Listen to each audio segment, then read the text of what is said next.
Bombas, we make socks, underwear, and T-shirts that feel good and do good. They feel good because they're designed with the softest materials and comfort innovations.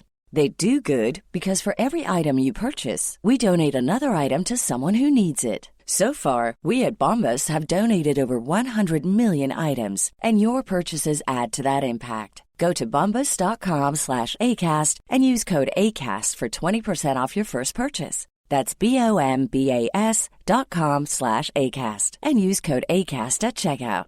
Well, well, well. Shopping for a car? Yep, Carvana made financing a car as smooth as can be. Oh, yeah? I got pre-qualified instantly and had real terms personalized just for me. Doesn't get much smoother than that. Well, I got to browse thousands of car options on Carvana, all within my budget. Doesn't get much smoother than that. It does. I actually wanted a car that seemed out of my range, but I was able to add a cosigner and found my dream car. It doesn't get much... Oh, it gets smoother.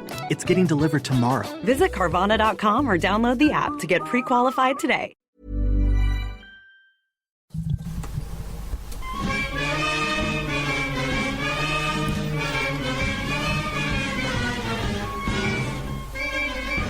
Hello, it's the EggChasers Rugby Podcast, the podcast about rugby that doesn't take itself or the game too seriously. Back in the rugby dungeon, as we have been for the last, guys, 1 week's time today. We'll have been podcasting for 10 years exactly. And so 1 week today, that will start our 11th year. Correct. Wow. Correct. Our 11th year will start with a podcast about England and however they get on against Argentina. Well, I'm not sure about that because we need to talk about some other rugby, and that's what I intend to say this podcast. Well, obviously we are just days away from a Rugby World Cup right now, so that will definitely feature at some point on the podcast, despite JB's attempts to take us down the leagues. There's three of us on this podcast. If it goes for an hour, I would suggest that we put 20 minutes into local rugby, because that's fair. Well, okay. 40 minutes for you boys, 20 minutes for me. All right. If we do that, if we aggregate over the 10 years the percentage of... And 5 minutes of Steve Diamond. Yes, right, at least fine. 5 minutes Good. of Steve Diamond. And 2 minutes of Sam Burgess. Exactly. Oh. And everything leads back to Lancaster as well. Yeah. Perfect. Always. Right. Wherever you get your podcast, hit subscribe. Thank you very much for listening. Go to patreon.com/EggChasers for more content and to help keep the lights on. Really appreciate your support there. And, that's Phil. Hello, Tim. And that's a barefoot JB. Hello, Tim. OnlyFans ready. Indeed. How is that OnlyFans channel going? Not as lucrative as your YouTube, unfortunately. I mean, I am trying, but it's just not going well. Well, actually, whilst we're on it, you did all of your power rankings this week, so maybe we could hear a bit about them when you go through the teams. Yeah, I could do with a little bit of help on a couple of those. There's a couple of positions are really hard to... Which ones did you struggle with? Outside centre. Ooh. Yeah. Interesting. Who would you have number one outside centre? Gail Fickou? Just it comes to mind. You've got Ringrose, Fickou. Well, Am's not in the World Cup squad. I know, but I'm still... Rico Ioane. Fickou. But it does make you realise, just in that is, you talk about it a lot, Phil, one of the most difficult positions, if not the most difficult position on the park to play, and that when it was a real struggle. So yeah. Rico, I do really like Rico Ioane. I think it took a few years to settle down in the 13 jersey. He obviously plays there for the Blues as well, but he's now made that his own, and the centre partnership of him and Barrett. Maybe a better question is, who's going to be the best 13 after the World Cup? Who's going to light it up? Because, Caden Moody seems to have a few things to say about 13 jerseys. Could he get a starting job? I'll tell you what, so let's go through pool by pool. It seems the most logical way to do this. You mean the classic Brian Moore approach? Oh, yeah, like Brian Moore did on the Telegraph. Yeah. Except, should we try and put some flesh on the bones? Well... And try and avoid tired cliches like we don't know what French team's going to turn. Yeah, I mean, maybe we open up with the tired cliche and then then we expand. Okay. Pool by pool then. Pool A: New Zealand, France, Italy, Uruguay, Namibia. Now, the lopsided draw has been talked about many times, so we don't need to labour the point. But you just feel a bit sorry for Italy in that context, don't you? I really do, because I think this is the best Italy team we've seen for a long time, certainly for 10 years, and probably longer. They've got some really good quality operators, guys like Lamaro, guys like Garbisi, Guys like the rugby pixie Capuozzo, but solid centre. Negri's absolutely enormous and hard as nails. Monty Ioane, JB's boy. Lorenzo Canoni, the number 8's really good. Danilo Fischetti's a really good loose end prop. Here's the thing, right? So I have a little bit of an issue with this. We were speaking about it upstairs, but I think the World Cup is... I mean, it depends how you look at it. If you're looking at the World Cup kind of from the loser point of view, which is let's just go as far as we can and hope for the best, well, yeah, you want the best side of the draw, don't you? Because you want to say, yeah, we made the semi-finals, quarterfinals. That's not really what the World Cup's about. The World Cup is about winning it. So if you go to a World Cup, yeah, it's great. Namibia's never really going to win a World Cup. But that should be everyone's aspiration. And if you don't win it, everything else is a waste of time. So I do agree with that, although in the context of us talking about Italy, I think...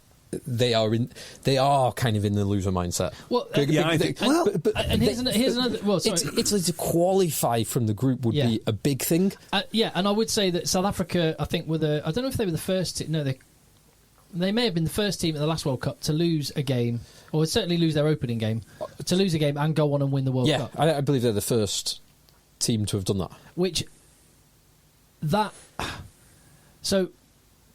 So it's not uncommon for it's now not uncommon for teams to lose a game in the pool stage and still go on and win a World Cup. So it's not just about winning every game. And it could well be, in the case of Pool B, which we'll come to, that every team finishes the pool with 3 wins, and one goes out on a head-to-head or is try scored. Which is what happened to Japan in 2015, which is I think. a really cruel way to go out, right? It is, yeah. So 2015 we went. Hang on. No, 2015 they went out in that manner because they beat, and again then. No, because they got to the quarterfinals in 2019. Yeah, and they went out to South Africa. They did, because they beat Scotland and didn't they? They beat Scotland and That's Ireland. Right. Yes, I think a more compelling thing to say in response to the lopsided draw is that it has made the pool stages so interesting. So many very, very significant games, and the quarterfinals are going to be unreal. Because the top 5 teams are on one side of the draw, which means Pools A and Pool B are dynamite, and then Pools A and Pool B meet each other. So you will have 4 of the top 5 teams playing each other in the quarterfinals, unless by some miracle Tonga or Italy or Uruguay cause an upset, which is highly unlikely. Well, okay, I'm not saying it's highly unlikely. I am. It's unlikely. I mean, it's unlikely that Uruguay are going to cause an upset. It's highly unlikely. So Uruguay are a good team. Yeah. But okay, they're not going to cause it, neither in Namibia, right? Yeah. But Italy could. Yeah. Italy, however, I just think we need to bear this in mind. We're looking at an All Blacks team which are schizophrenic when it comes to their consistency. Losing at home to Argentina sort of demonstrates that. Their biggest ever loss to South Africa demonstrates that. They're not the unbeatable team they once were. Now, are they going to win 80, 90%? Yes. But then Italy have also got a couple of wins under their belt against France. They've beat France 3 times, not for 10 years, but the last time they played them, they only lost by 5 points this year. Yeah. And that's this incarnation of the French team. So, and this is the first time as well they've got players, well, not the first time, but the first time in a long time, they've got players in key positions who are very, very good in top-flight clubs. Mostly Garbisi. I mean, I think Garbisi might not start for France, but he'd certainly be in consideration, and same for the All Blacks too. He is a genuine talent. Yeah. I mean, he's such a genuine talent. He plays for a team that only last year won the top 14. So, they've got a shot. If you've got a fly off who's that good, you've got a shot. I agree. I think they've got a shot, but it is a long shot. If you played that game, If you went through this, if you had this poll 100 times, how many times do Italy come out of that poll out of 100 times? I guess after 100 games, they'd know their opposition fairly well. It works both ways, I guess. It evens itself out eventually. I think it's 1 or 2. 1 or 2 out of 100. I agree with that. So it's a 1 or 2% chance of this happening. So I would not put any money on it, and I think it's. I would describe that as highly unlikely. Yes. Okay. Would you? Okay. So just going back to your outside centre dilemma, Tim. Who's the outside centre for Italy? He's a bit Brex. So there's Brex or Marisi who can... Brex. I like Brex a lot. He's a big, strong boy. He's game lines. Yes. He's very good defensively. I just don't see him beating France or New Zealand. Well, France, no Jonathan Dante. Does that change your mind? For the first game. Yeah, okay, so he's back for... Italy play their 2 big games. So the way this pool breaks down, the matchups you need to look out for are obviously the opening match, France v New Zealand, with what a way to start a World Cup. And there's a lot of people thinking that this may be the bookend, that may be the first and the last fixture of the World Cup. Yep. Yeah. Could happen. The other fixtures to watch out for are week 4 and week 5, when New Zealand play Italy, and then in week 5 when France play Italy. Yeah, so Italy, they have got the teams in ranking order, in my opinion. So they play Namibia first, who are the whipping boys. They then play Uruguay, and Uruguay are a good team. Like, I think Sergio Arata, their scrum half, is mint. Genuinely a good scrum half. Arata is a great player, as Charles Richardson knows. He's one of the few players who was mentioned on the Barrymore Predictor podcast. Yeah, he might be one of the only players mentioned. He might have been the only player. Anyway, Santiago Arata, I think his name is. But they've also got this amazing... So Chile and Uruguay have got this... what's the name of the Australian forward whose name we just mentioned upstairs?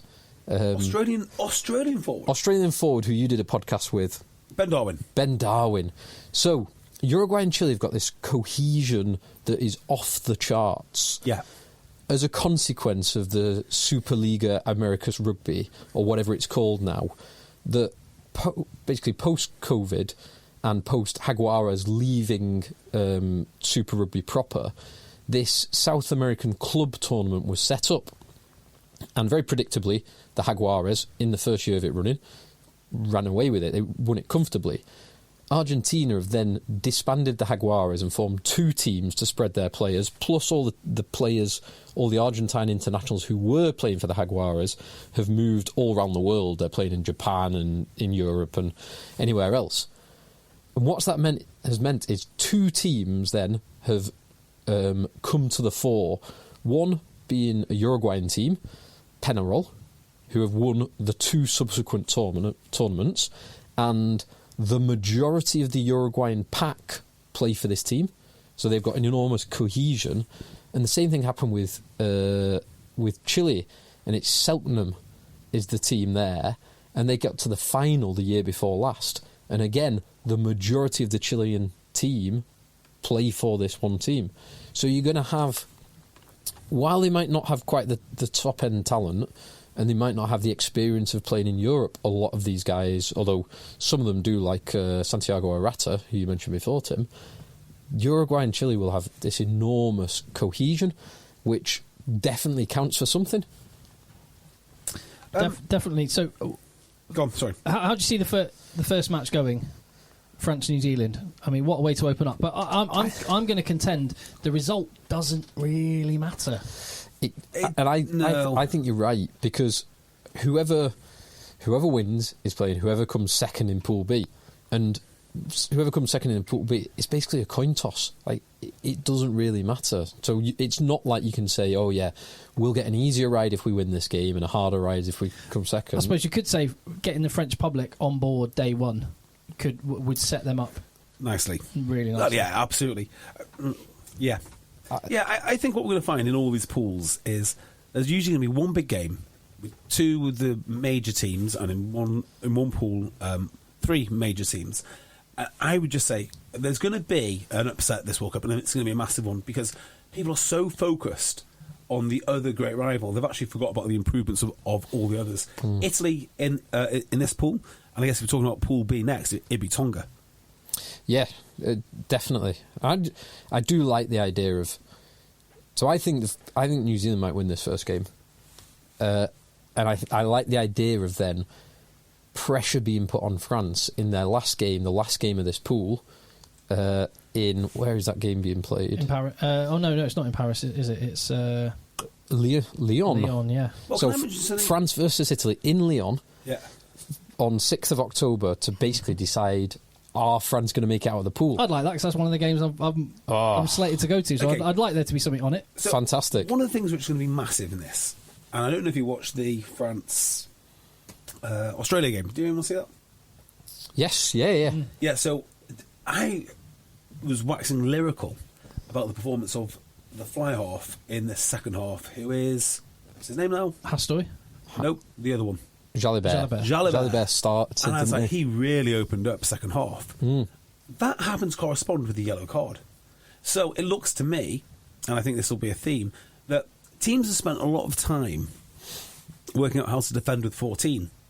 And I wonder if there's going to be a change in mindset. Rather than how do you defend against 14, how do you defend with 14, how do you attack against 14? Well, we saw that with Ireland against England, didn't we? As soon as England were down men, they went instantly coast to coast, like it's something they practiced and many that's times. exactly what we saw with France, because when we watched it, I was like, bloody hell, I missed that. Completely missed it. And it's very much a Leinster thing as well. Obviously, that flows into the Ireland team, but Leinster's strategy notably changes, particularly in the big game. They will take points when they're playing against 14 men. As soon as they're playing... Sorry, they'll take points when they're playing against 15 men. As soon as they're playing against 14 men, they will play riskier plays and they will turn down kickable kicks to kick for the corner. So, just pulling all the strings, all the bits of a conspiracy theory together, we know that Australians and potentially Southern Hemisphere people in general do not take the tackle height rules too seriously after the Owen Farrell debacle. We also know that No. They don't take them seriously when it's an Englishman making the tackle. No, sorry. They take them very seriously when it's an Englishman taking the tackle. No, they don't, because it's the Australians that let him off. Oh, right, But then it was judicial. Yeah, but the actual players and the culture. Okay, right. And then you combine that with the fact that the All Blacks love a good card now. They can't get enough of them. Well, They're piling up cards. So if the All Blacks find themselves with a couple of yellow cards, expect France to go absolutely wild. And also expect a bit of ref pressure as well. Who wants to give a yellow card to the home nation? The breakdown in this one's going to be massive, and the way that the Northern Hemisphere and Southern Hemisphere referees differ in how... I mean, John Kerwin described it as pedantic Matthew Carley, but that is Matthew Carley. Yeah, get used to it. That is Matthew Carley. That's the point. And Southern Hemisphere refs, the number of times we'll watch like Ben O'Keefe and go, "Oh my god!" and Jakob Pipe, like, "What is that?" God, just letting the breakdown go, like people flying in all over the shot. But then there's inconsistency, because they'll fly in all over the shot for 10 breakdowns in a row, and then all of a sudden a penalty appears. And you're like, hang on, have you just seen the last 10 breakdowns? If John Kerwin, right, who is not a coach, is he? He's a pundit at the moment, right? But if John Kerwin is like, Matt Carley's really pedantic, and you know he's really pedantic, it's your job. He's a pedantic ref. 100%. Like, shut up. Like, shut up. Yeah. And the same, like, if you see, I don't know, Ben O'Keefe or whatever, feel free to chance your hand. So, just on the tackle height in the Southern Hemisphere, I know you're referring to the Australian judiciary, yes, the panel that initially allowed Owen Farrell's appeal to be successful. I was listening to Ross Tucker talk today on Science of Sport podcast, and he actually said that Jacques Nienaber was one of the first people to properly engage with the technique around dropping the tackle height. Really? Yeah, he said he's a physiotherapist by trade, really? Which I didn't know. No, I didn't. But he's apparently very, very hot on the mechanics because he realises he's obviously hot on the mechanics, but he realises the risk of playing with 14 men. And so you might actually see, like, I would probably stereotypically, and showing my biases, inaccurately think that South Africa would be more at risk at that. But maybe they're not. Well, I would say, generally speaking, their defence has been brilliant. Yeah. And they never seem to miss a tackle. And, that's really interesting. So it's something to watch out for. Because I only heard that today and I've not yet watched them back with that lens. So, Paul A, then, France, even without Dante... for the first game, even without Willemse for the tournament. And the tournament? Yeah. Well, he's out. Paul Willemse's out. How did this happen? He's on the reserve list. He's injured. He's got a quadricep tear. Oh, for God's sakes. So he's had some as well. Bad couple of years with Cyril injuries. Bai's out of the first game. Yeah. So it's just combinations. They're 9-10 combination, their centre pairing, their front row. Yeah.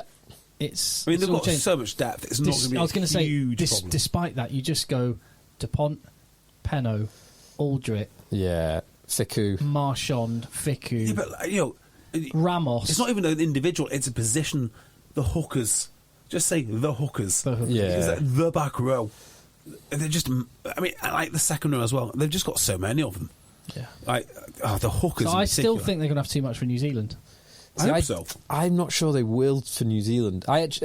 My prediction is New Zealand win the first time these two teams meet. France win the second time these two teams meet. That is genuinely my prediction for the tournament. I think it's going to go really wrong for New Zealand really quick.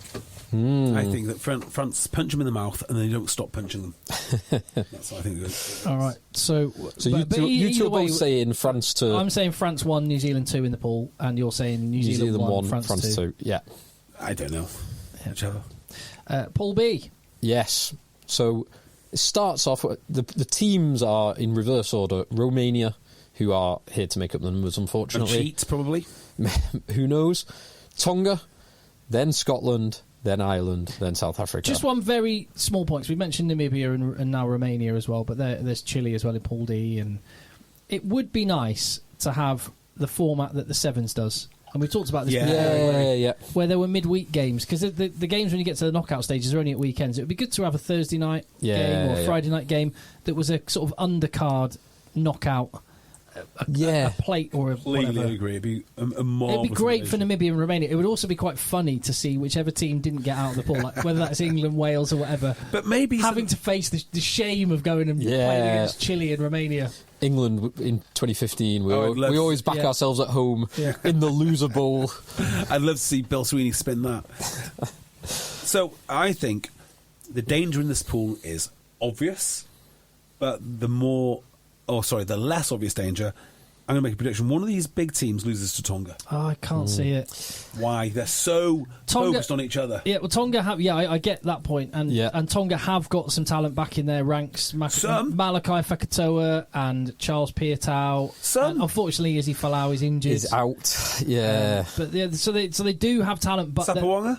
Sapawanga, Samoa. But they are... The difference is, unlike Fiji, they are still... kind of just Adam Coleman's another one. They're just kind of thrown together a little bit, and they don't have the cohesion that Phil's talking about. We saw them last year. They did not look good, did they? They did not look great. They really looked like they look like talented players thrown together. Yeah. However, they have had time. They have, and they've got 4 games to have even more time together.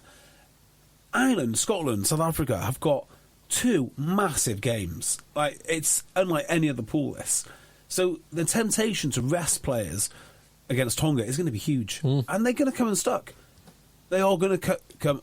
Someone will come. Particularly in the case of Ireland with their schedule, because they have Romania first, and because they've only had 2 warm-up games and Johnny Sexton hasn't played, you would imagine they go full strength for that match. Or maybe they won't.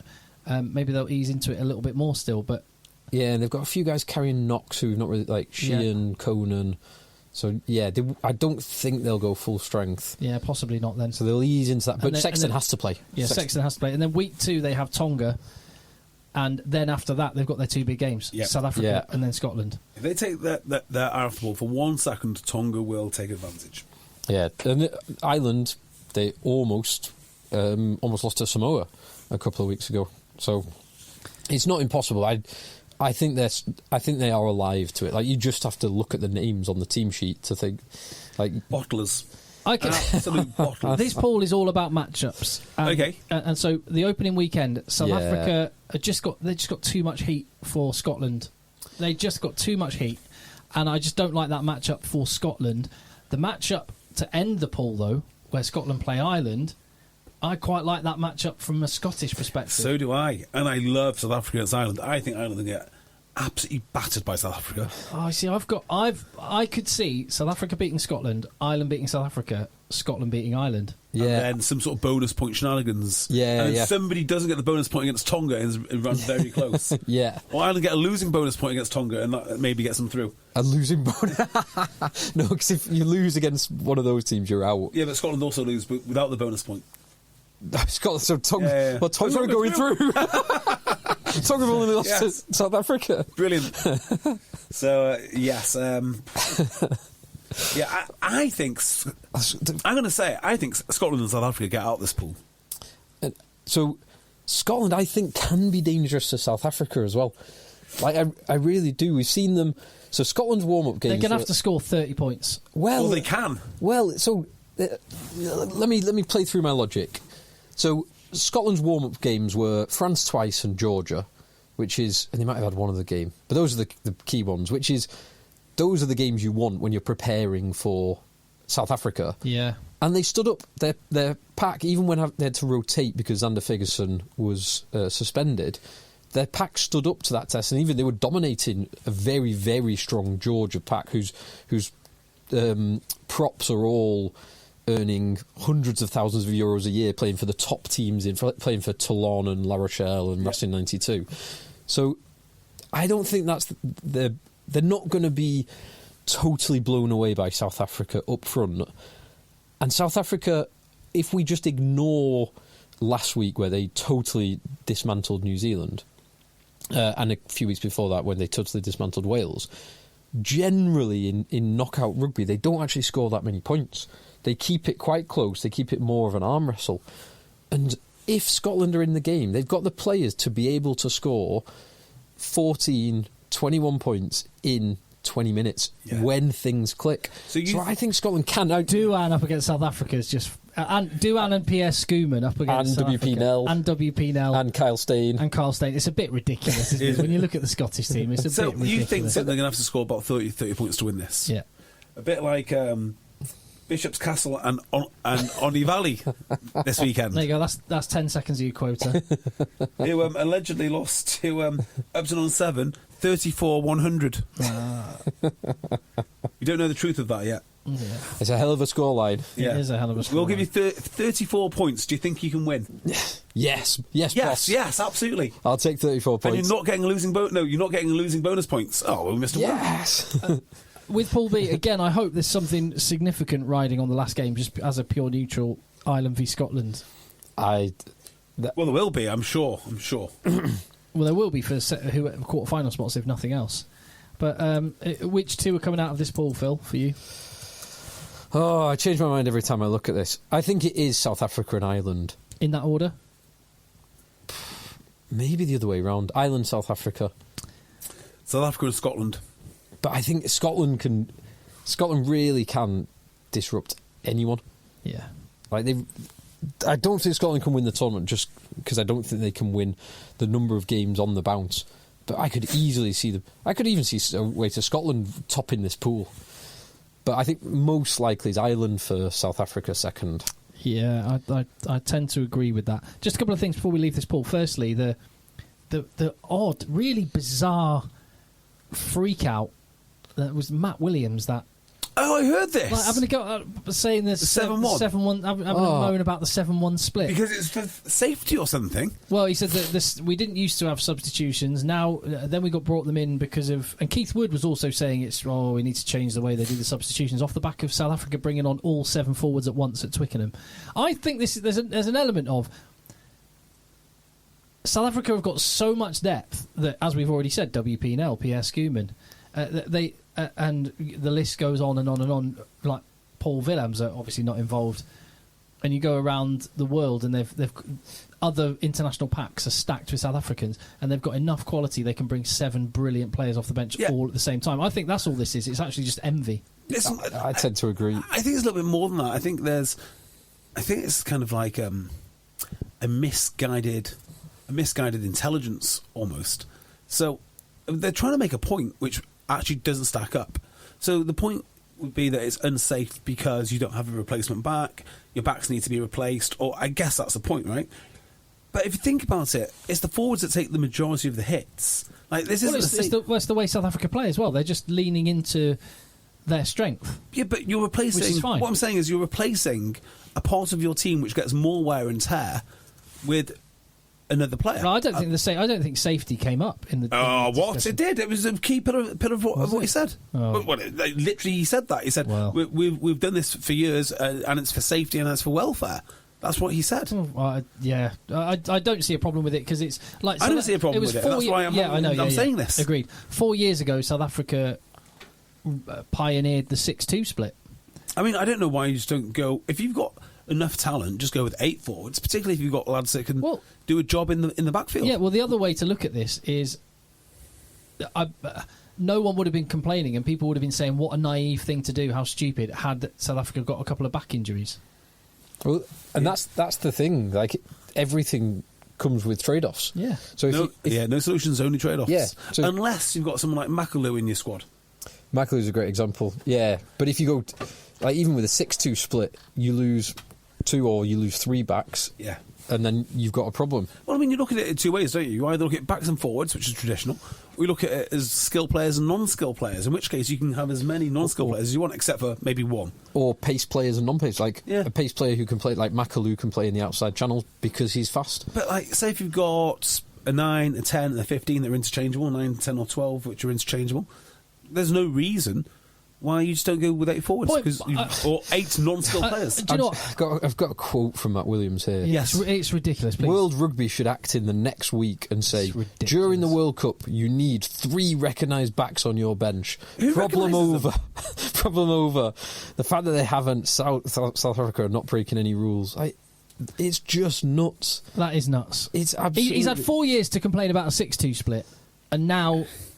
And this is the thing, what I was just about to say was, it is absolutely ridiculous to have this conversation 2 weeks from a World Cup. And the Kiwis were at it as well with the whole TMO bunker thing, which they didn't complain about until now. Then all of a sudden, after the Twickenham match, there was a massive meltdown about the TMO bunker and officiating in general. I've been complaining about Owen Farrell's lack of standards for years. Am I okay to continue this because it wasn't in vogue when he got sent off? Or before he got sent off? You can continue doing whatever you want. Yeah, but the pundits can't. What do you mean? Because they only started after he got sent off. No, they only... No, what I'm saying is... do I have permission to go Owen Farrell continuously now? Because I've done it for a long time. What I'm saying is 2 weeks out from a World Cup, like let's focus on the rugby. Like, just any of these conversations, nothing's going to happen in the next 2 weeks. Give over. Yeah, I think that's probably a fair point. Do you know what, though? I did quite like the drama. Like, I do and I don't. Like, I do enjoy that Matt Williams because it's so stupid as well. It's so stupid. I guess, like, you can say whatever you want. Free to say whatever you want, and we can say that is a stupid thing to say. It is stupid. But, you know, how many hours of TV time and debate and pub chat and everything else does the VAR in football generate? Like, sometimes, I kind of get it because I remember, back to Owen Farrell, actually, that was just a absolute train wreck for rugby because it made us look stupid. But, you know, something like this, I think, is probably a worthwhile discussion because it's a genuine innovation. I mean, it's not groundbreaking. You didn't need to be a genius to think about it, but it is an innovation to see it happen. All I would say is, like, choose your moments and choose your times. I suppose Matt Williams, you could argue, was talking from an impartial point of view in that case. Yeah, and to defend Matt Williams, why would he be whinging about a 7-1 split before it happened? You know, it has to happen. But he's saying it should be 5-3, and he wasn't complaining about 6-2. He's now calling 6-2 to be banned. That is fair. I mean, he might have been calling this to be banned for years, but now someone's finally listened to it. What have you played? What I would say is when your team loses, it was great for business on my YouTube channel. 150,000 views. That's in the a couple main of days. thing. And I got 100,000 views in a day doing a little video, just taking the mickey out of basically New Zealand's rugby show, going on and on and on about bunker officiating, rather than just doing anything except talking about the rugby on the field and the areas that New Zealand needs. Is this because they lost and it was all because that's my point. That's my point. So pick your moment. It looks, even if you may have a point, as you say, maybe there is something that's worth discussion. Maybe just choose when and how you raise that point, because when you lose a game, going on about refs and stuff just looks salty. Yeah, so you'd be very happy if the South Africans were whinging about the bunker after a massive victory. After a massive victory, it would carry more weight with me.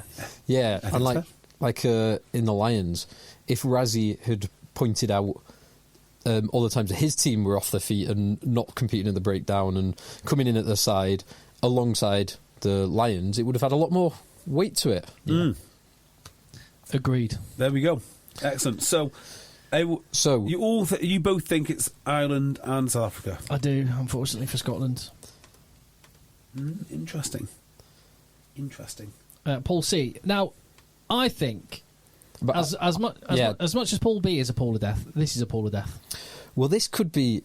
I think one of 4 could qualify in this. Yeah, I agree.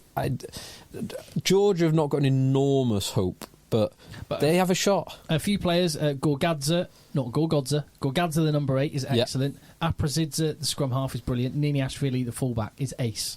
Nineveh really is a quality operator. And yes, as you've already mentioned, Phil, they have more. They have enough props to furnish every team in the world's front row. But they're much more than just a tight five scrummaging, mauling team. They've got a lot more in their locker than that now. They are now, because as well as Nineveh, they've also got Tabuzadze, who is, I think he's on 26 tries in 26 games as a winger, which is not a bad record. It's all right. So they can do a little bit more than they just traditionally would do, which was a forward-orientated set-piece power game. So they could, and the fact that they are strong. They're a strong Georgian team. They match up quite nicely with the other teams around them. So Fiji, traditionally totally opposite to Georgia, although anyone who's watched them in the Pacific Nations Cup or their more recent games will know that they have done a lot of work on their set piece and on their power game and on their ability to control the game, with Caleb Muntz both having the ability to control field position and, as we saw at Twickenham, keep the scoreboard ticking over. There's players in that Fijian team that weren't involved at Twickenham. Joshua Tuisova. If he can get fit, because he's been injured. And then, how do you pick your centres then? Well, centres or back row or wing. I mean, it doesn't really matter. How would Matt Williamson play him on the bench? And Lavani Bottier, is he allowed to play in the backs? Got no idea. Ask Matt Williamson. Yeah, could he be part of a 7-1 split? Does he need a certificate from some pundits? Yeah. You got your backs licence, well done. Yeah, well done. What licence would Matt Williamson have given Sam Burgess? Oh, that's a great question. Isn't it? Ooh. He never really should have played anywhere outside. What would be the back equivalent force of reverse park, emergency stop? What would you have to pass to get a back's licence? Well, hang on. I mean, there's been some genuinely awful backs. You'd have to run a good overs and unders line. Yeah, hang on a minute. Basic. Hang on a minute. Hang on. So I'm just thinking like that's like the cockpit check. The truck and trailer drill with the four corners, and you run round. And I completely agree with you on paper, but I just don't see lads like what's his name from Wales, Cuthbert, actually passing these tests. And he was a lion. Matt Williamson couldn't. Matt Williamson is the NFL pundit. Yeah. Matt Williams couldn't, in good conscience, issue his licence. It's like I heard rumours of, I think it's the old concussion test where you had to set a baseline score of players who couldn't get a passing baseline score. The test deemed them as concussed in their normal operating. It's a Tuesday. Tuesday in pre-season. They've not played for months. I was in a barbecue last night with a girl who works for a psychologist, and the psychologist's job is to work out who is lying after car crashes as to how bad their memory loss is. And they said that some of these people are failing their tests on purpose so badly that it's early onset dementia. And this is what they're faking. Yeah. So this is how, and they have to separate the memories into long term and short term because they function differently and all the rest of it. Well, even people that aren't trying to obfuscate, memory's really unreliable anyway, isn't it? Well, it's given such massive weight in court cases and stuff, but it's so unreliable. I did mention, going down the rabbit hole here, have you heard of the replication crisis in psychology? Which is... and in a lot of... Do you know what the replication crisis is? Go on, no. I'll tell you this once, but then you've got to pack it up and then just look at it in your own time because you'll spend hours on this. It is basically, most of academia is absolutely trash because they can't replicate the findings in papers. Oh, right, yes. Yeah. Oh, 100, yeah. It's all nonsense. But they're experts. They're absolutely experts. They're experts. Well, it's definitely not just psychology as well. Concussion. No, that's not psychology. It's across the whole thing. No, it's mostly in psychology. And quite often... No, it's in in lots of other scientific... Follow the money. Yeah, quite. Yeah.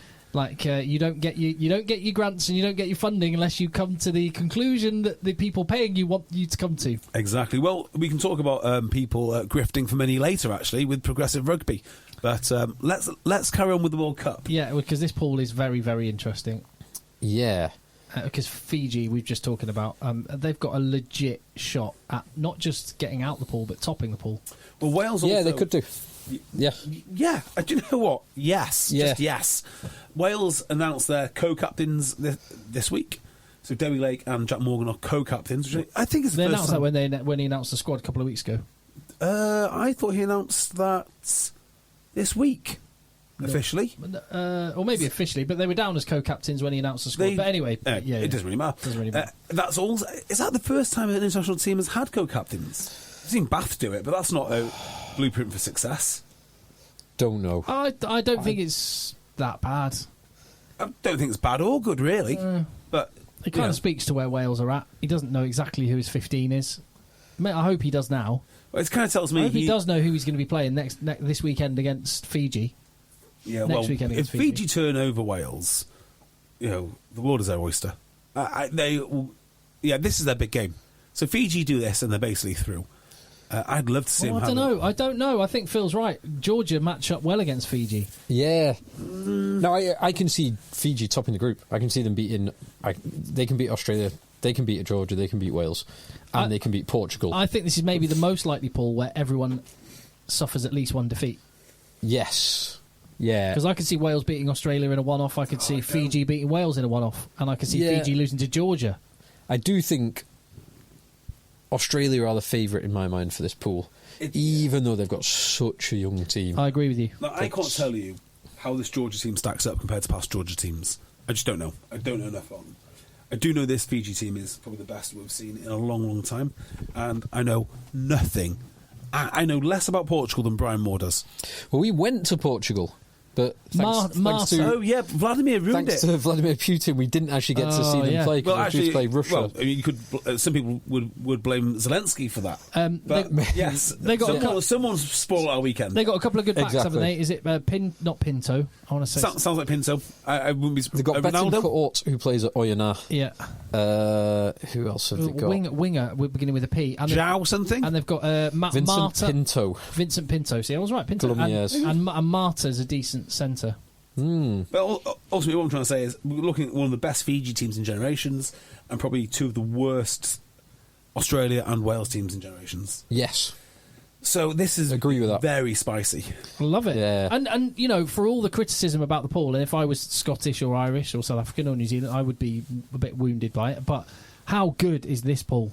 How good is this pool? Genuinely, it could be one of those four teams. And it wouldn't be nearly as interesting if World Rugby had done the draw 6 months ago. It wouldn't be nearly as interesting. Interestingly, on this, obviously Fiji have beaten Wales before and got to a semi-final, and it just shows that. I was going to say that Australia and Wales are in a very privileged position, which is no matter how bad they are, they could always rely on. Did Fiji get to a semi? Quarter. Yeah, I was going to say, yeah, but they had to go through a tier one nation to do so in one of the best games of all times. 2007. Yeah, that was an amazing game. Real game. That was France, wasn't it? Yeah. History's going to repeat itself. But by the way, in terms of a lot of the Fijian team, in fact, here's a stat: 1 in 5 players at the Rugby World Cup play in France. Wow. And there are certain... Wow, good. Yeah. There are certain teams who will have very, very few... By the way, 1 in 5 players not that many of in the World Cup play in France, and that is with huge restrictions on player movement. Just remember that. With the GIF in France, and with certain teams, namely England, Ireland and Australia. New Zealand. Well, those having nobody outside their teams, and then certain other teams like Australia who only have 3, is it? Yeah. So a massive number of the Pacific Island nations. If player markets were to be liberated, which is exactly what should happen, I think what you'd find is it'd probably be 1 in 3. Yeah, but liberated, because you would have to take the handbrake off the national teams, but that would probably push the French Federation to put the handbrake on GIF even more. Well, I think because you're seeing a running battle, as I said last week, between World Rugby and the nations. I think this just shifts the power dynamics. So then the top 14 becomes almost overnight the most powerful, if it's not already the most powerful rugby entity in the world. It is definitely the most powerful rugby entity in the world. And what everyone seems to forget is if they're really interested in quote unquote growing the game, it's not through pointless slogans or saying we need to include women or whatnot. It's by getting more people to watch. And I tell you what, it's also an exciting top 14 would do that. Well, yeah, and it's also when you look at, it's not just about the top 14 though. In terms of growing the game, France has steadily over the last decade increased the number of professional leagues, and to the point it now has 4 fully professional leagues. You sure it's not 3? Well, it's now 4. Only a few years ago they introduced the 3rd. Now Federal 2 is fully professional. Fully professional. And this is so my point being that this is, in terms of growing the game, this may be, and I've bloody banging this drum for years, but this might be a little. I'm not saying England should do it exactly like France. They shouldn't. No, just like Wales shouldn't have tried to do it exactly like Ireland, and it's blown up in their face. It needs to be specific for that nation. But I don't buy the ring fence Premiership. I don't think a 10-team franchise league is going to be good long term. And I think the French national team is going to go from strength to strength because of the structure they've got. And how I think the top 14, it is the future. It is in fact, it's the only hope, really. It's not just the future; it's the only hope. I think there's a good shout to say that Pro D2 will be as good a standard as the English Premiership.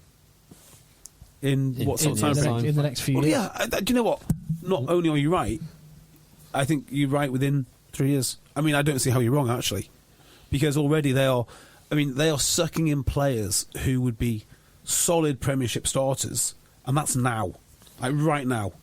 So, yeah, I mean, it makes sense. It makes perfect sense. And it makes sense because the teams in Pro D2 can aspire to play in the top 14. Well, there's lots of reasons why. There's lots of reasons. That's a big reason why. Yeah, that is a reason why. But is it also because the RFU are useless? The Premiership are useless. Well, they've sold everything to CVC. they're dying by 1,000 cuts. They've been doing so. Yeah, no, I agree. Years. But RFU couldn't control Premiership Rugby signing up with CVC, and they could. They could have vetoed it. They could have vetoed it. The RFU could have vetoed 100%. Premiership Rugby owners 100%. selling 27% of their stake. Yep, they could do that because they're the regulator of the game. And what Absolutely. would you be saying if the RFU stepped in and told the owners of Premiership clubs, you're not allowed to do the thing that you all want to do? I would say that they've got to sort it out between themselves. I would like to see the owners. I'd like to see the owners do this ages ago, which is separate from the RFU. But you need a governing body. So yeah, the RFU could have said no. 100%. But there is another interesting difference between France and England. France is 20% bigger than England, and football in England is much, much bigger. Particularly in the south of France, where most of the rugby is. The southern half. Yeah, but I did some numbers. I looked at some numbers a few years ago, pre-COVID, comparing the top flight of football, or top few flights of football in France to England, and England gets way, way more eyeballs actually watching games, like multiples of the number in France, whereas rugby, it's multiples in France more than rugby in England. Yeah. So you have this population which is one way in favour, but the preference for sport is massively stacked against England. I would love to know how French pundits and French rugby writers cover the game in France. Do they do what the English do, which is it's about values and it's family, or do they talk about brutality and honour? And I don't know, because I don't understand French, but I'd love to know how they talk about the game, because I wouldn't be surprised if it's very, very different. Very different. And I don't know if you boys saw the message that was sent to our group, but we've had a message. It's an email from the WRU, the Welsh Union, to clubs suggesting how they engage more with communities to drive participation. And it's things like create a period positive clubhouse, create a the best one was a menopause positive clubhouse. Now, I'm all I mean, okay, great, but it's about as relevant to growing the game as, say, making your old people's home friendly for skateboarders. Yeah, there's just no point. I suppose that's the point. There's nothing wrong with those suggestions. And Well, the opportunity cost is massive, isn't it? Well, no, You're wasting your time. Hold on. Let me make a point. There's nothing wrong with those things. Are you taking care of the fundamentals? It's a bit like when you talk about coaching a team. It's like, run all the, Today we're doing triple miss passes. Triple miss passes, yeah. How's your line out maul? Yeah, exactly. It's just Can your players pointless. pass? But you think, if this is what WRU are doing, and they've created little videos for each and little courses for each. I mean, it's all well and good, but it's like rearranging the deck chairs on the Titanic. Well, on to Wales then, and back to Pool C. Do you, in that opening game, and we're less than a week away now, this time next week we will know the result of Wales v Fiji. What do you think? How do you think that one is going to go? Give me Fiji. I hope it's Fiji. I desperately hope Fiji win this. I can really see it. I can see it. I mean, I can see Wales winning. I think Fiji, when you look at, Nakala, Thalevu and Randrandra in the centre. Tuisova maybe to come back. Or Nayasalevu and Tuisova. And then Beast. Ravatumada on the wing, and they got Bottia back in. They got some talent. If they can do that, if they can do the job up front, then I'm going for a Fiji win. Tuisova's one of those guys that kind of like Kyle Eastman. I used to ask people who's the best player you've ever played with. Anyone who played with Kyle Eastman would say Kyle Eastman. And if they didn't, and they go, what about Kyle Eastman? They go, yeah, Kyle Eastman. Yeah. They just need to be reminded of the guy. Tuisova, everyone that's played with him that I know and I've interviewed, is that he is unbelievable. He is such an unbelievable specimen. Yeah. Because he's so enormous, but he's so powerful. He's so enormous. He's not that tall. He's just like this ball, low centre of gravity, just ball of muscle. Yeah. The number one scary thing in rugby is having your line broken and having it broken continuously. And Fiji have got... do you know what? Fiji might be able to do that better than almost anybody, and certainly in a unique way. So I guess South Africa can do it, and France can do it with just brute strength. But no one can do it with the power and the finesse of Fiji, and that is dangerous. So I'm saying, give me Fiji to beat Wales. But Australia to beat Fiji. Yes. Which would mean that the third fixture could be critical, Australia playing Wales. I think Australia beat Wales. I do as well. I think Australia top this group, actually. I think it could go either way, right. but there is a certain... Right. If Carter Gordon can actually kick sticks and get some points... Is that the weekend are you coming to Leon? Are we coming to Leon? I don't know. Maybe not. Maybe. You were toying with the idea on that weekend, weren't you? So I don't know if history matters that much, but obviously the history between Wales and Fiji, to me, it just makes Fiji slight favourites. And also Wales... the best one in the world, you can watch as much video as you want. They're just not going to be prepared as much as they would like for Fiji, because there's nothing in the Northern Hemisphere which prepares you for it. Australia, on the other hand, they do have the advantage on Wales and have done historically, but against Fiji, they know kind of what they're up against. They know far better than Wales. Yeah, because a big chunk of this Fiji team, maybe not the key stars that we've mentioned, like Bottia, like Tuisova, like Radradra, like Nayasalevu, but a key part of the team play for the Fijian Drua, who have played against all of the Australian boys. Tim? I just need to take a call from my daughter. Oh. Hello. Ooh. It's usually from his agent at this time. Or he's the captain of his yacht. Yeah, crikey. Cocker Force One. So I am saying Australia first and Fiji second in this pool. Australia first, Fiji second, Wales third, Georgia sadly fourth. I totally agree. Yeah. Totally agree. And then, so Tim, all okay? Yeah, she was trying to blag a lift. Oh. Why didn't you send your driver? Oh, is he busy? Is he on a break? He's just getting the boat ready. All right. Stacks up. So, Tim, I'm saying Australia to top the pool. Yes. Fiji second. I tend to agree, but I could totally see Wales beating Fiji. But how good is this pool? How good is this pool? This pool is dynamite. It is, isn't it? And then on to Pool D, which is also dynamite, particularly with. There's been a lot to criticise World Rugby with, and I would continue to criticise the constant tinkering, the changing of laws. Don't like that. However, their change of allowing players to go back to their country of birth. Yeah, all grandparents, or parents and grandparents. Yeah, but, yes, I love it. And in the case of Samoa, what was the one? Jean Klein wasn't kind of the one that was designed to help. Correct. I don't mind it, but I love it for Samoa, who have Lima Sopawanga, genuine threat at 10. And Christian Leali'ifano. Jordan Taufua, Stephen Luatua.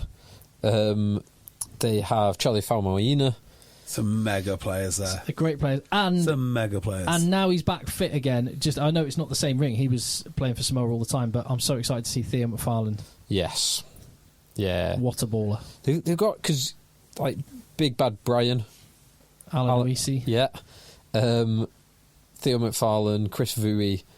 Jesus, that's Fritz Lee. Hack and a half, that. Yeah. I mean, some of them are aging, but I don't think age is that much of a big deal in rugby nowadays. In fact, if anything, it just gives you a little bit more experience. And there's also an element of, like, I don't know what it is about Pacific Island players, but they seem to go on forever and not break. Like, do you remember the prop played for Cardiff? Yes. What was he, 48 by the time he retired and still bench press 200 kilograms? Yeah. You know, I was playing against the captain of... Well, he wasn't captain, he played for, like... Who was it? Catty at... His name was Catty, and he played at New Brighton until, like, recently. They just never stop. They never stop. Until he's almost 50. Yeah, there is some serious talent in this team. And experience. I mean, that's the thing which gets me most excited about the Pacific Islanders. They've already got the talent. You can showcase it now with some real experience, some real guidance and wisdom. That is exciting. I mean, imagine getting to play with Imagine Luatua just walking into camp with all his All Black caps, with all of his experience with nearly winning stuff with Bristol. Yeah, I mean, it's bloody impressive. Yeah. Bloody impressive.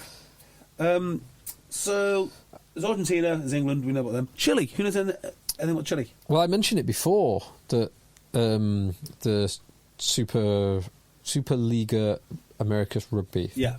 The Uruguay and Chile they are benefiting from this. I'm just looking at the Chilean squad.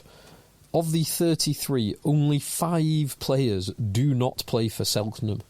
So 28 of the team play for Cheltenham, who reached the final, lost to the Uruguayan team year before last. So they've got some cohesion there. They lost to Penarol, the Uruguayan team. So Chile, I think, I need to check this out, but I'm pretty sure Chile have a coach who I don't know as such, but I've observed him very closely, and I've got to say I was really impressed. So go on. The coach, the main coach, is a big fat Chilean bloke with a big silver beard. Not him. Looks like Father Christmas. Definitely not him. Okay. It is a guy called Dan Richmond, who coached at Sale Sharks and was kind of unheralded. No one knew really who he was. But when I went down to Sale for the press days, I was lucky enough to actually stand on this is like in the days when Dimes was in charge and did whatever you want, really. But you got to stand right next to the coaching stations. And he has some of the most unusual drills, but some of the most well-planned drills I've ever seen. Really inventive coach. So he then left Sale. I think he probably was a bit scapegoated. Do you know when Sale did that thing where they'd get to 5th unexpectedly, get to Europe, and then immediately nearly get relegated to Europe? And I think they were on the down cycle of that. Yeah, they did that about 3 times, didn't they? Yeah, and I think he got caught up in but I really rated his work. And then he was at Cambridge and also at Chile. So that's quite well. I don't think it's going to make a shred of difference, but he's a very good coach. Well, do you remember, the only other bit that I know about Chile is, do you remember how they qualified? USA, yeah. They had a 2-legged game against USA. One of the games, I think the first leg in the USA was in torrential conditions, and their fly half, Rodrigo Fernandez, scored a wonder try from inside his own half, beat about 5 players. And I think they might have even lost the first one very narrowly and won the second one. Was it by 1 point? Yeah, I think both. In one game was by 1 point and one game was 2 or 3 points. Yeah, I seem to remember saying that. It's an absolute amazing battle against. What does Brian Moore think about Chile? Do we know? I'm not Tim? Sure. What's that, sorry? Do you know what Brian Moore thinks about Chile? Do we record his thoughts on it? I'm not sure he got into too much detail. No. I'm sure Charles Richardson would have a lot more detail than any of us on Chile, but sadly, it's fair. sadly he didn't get to put it out there. No, he didn't. So the other half of this pool, England, Argentina, I think at this point is just a sheer toss-up. I think it's a 50-50 coin flip. I think Argentina are favourites. Maybe marginally. I just think that England seems to have the rub on Argentina. Lost last year when we were in Malaga Airport. Did they? Do you not remember? No, I don't. We were watching it from a bar in Malaga Airport. I remember being in the bar at Malaga Airport. I just don't When remember. you had a copious amount of Iberian ham. No, that was Madrid that was Airport Madrid. last year. We'll talk about I that. had too much, just marginally too much Iberico ham. Yeah, it was dreadful. It can happen to any of us. I think Argentina and Samoa exit the group. More hope than knowledge, but why not? So I think Argentina will beat England. I think then England will beat, with relative comfort, Japan and Samoa. And the last game of the pool, is Argentina-Japan, which is going to be kind of inconsequential, really. that point. England-Samoa on the Saturday, the 7th. You know what I love about this World Cup is the amount of frayed nerves. There's going to be so many. That game, because England will hopefully have beaten Japan, probably have lost to Argentina going into that game, and you could see it being with the pressure coming on them, just failing to perform. Yeah. Or by that point, Owen Farrell will be back and available. He'll have already played against Chile, and here's me with my prediction, not just predicting a result, predicting a resounding win for England against Samoa to get them into the quarterfinals with George Ford at 10 and Owen Farrell at 12. Yeah, I've been saying it for months. I could see that. Ford Farrell's not done. Yeah. Well, I mean, we're looking at. I mean, they could be successful against a tier 2 team. Sure. Manu Tuilagi will be injured by then. Yeah, I mean, He'll why be back he's in even England. going is beyond me. God. So I heard a theory the other day about why England have persevered with this team and not just torn it up. And one of the theories is because of the side of the draw that they're in. So Eddie Jones is like, yeah, I'll just rip it up and start again because I've got the power, I've got the contract. No one's going to stop me. They're not going to fire me, are they, after like 3 games because I've just got a load of kids in. So I'll just go wild. I'll do whatever I want. Steve Borthwick not only is a good soldier, but I think he's looked at the drawing on, Christ, if I rip up this team now and put in a load of kids and then we go out in the group stages or the quarterfinals, that is criminal because actually we could get to a semi-final here. Yeah, semi-final is the lowest that they should be expecting. But I agree with the second part, or I can see what you're saying with the second part. The first part, that Eddie Jones was ready to rip it up, I saw no evidence whatsoever of that. Go on. Well, he didn't. He had, since the last World Cup, he didn't. For England, you talking? Yeah. No, I'm talking about Australia. Oh, right, yes. Yeah, so in Australia, he's like, Hooper can stay at home, Cooper can stay at home. Like, he's got rid of absolute worldies. I suppose the reason that I would... The element that I would say that I would... The evidence doesn't point to that is that Eddie Jones didn't do that after the last World Cup. He kept... No, but he kept did it all together. immediately after Stuart Lancaster, didn't he? So, No, not really. Yeah, the he big kept statement was... Stuart Lancaster was the one that did all the changes. Stuart Lancaster was the one that did what Eddie Jones has done with Australia, with England. The big statement He did. moves were Hartley to captain. Hartley to captain. I mean, that was a huge statement. But because- Hartley had been in Lancaster's He'd squad. been in Lancaster's. Lancaster was the one Lancaster didn't like that... him. No, Lancaster was the one that memory. brought in Henry Slade and... Itoji came into the Itoji, squad. Although I don't think he played No, under I told you Lancaster. never played for Lancaster. No, he came into the squad. I'm not sure the squad. George Cruz played for Lancaster. Don't know. I'm pretty sure he didn't. And that was like the foundation of that Stuart team. Lancaster was the one that completely refreshed the England squad, which then went on Rightly in so. 2019. Yeah. Rightly so, which then went on in to get to the World Cup final 4 years later. Or 5 years later, as it was then.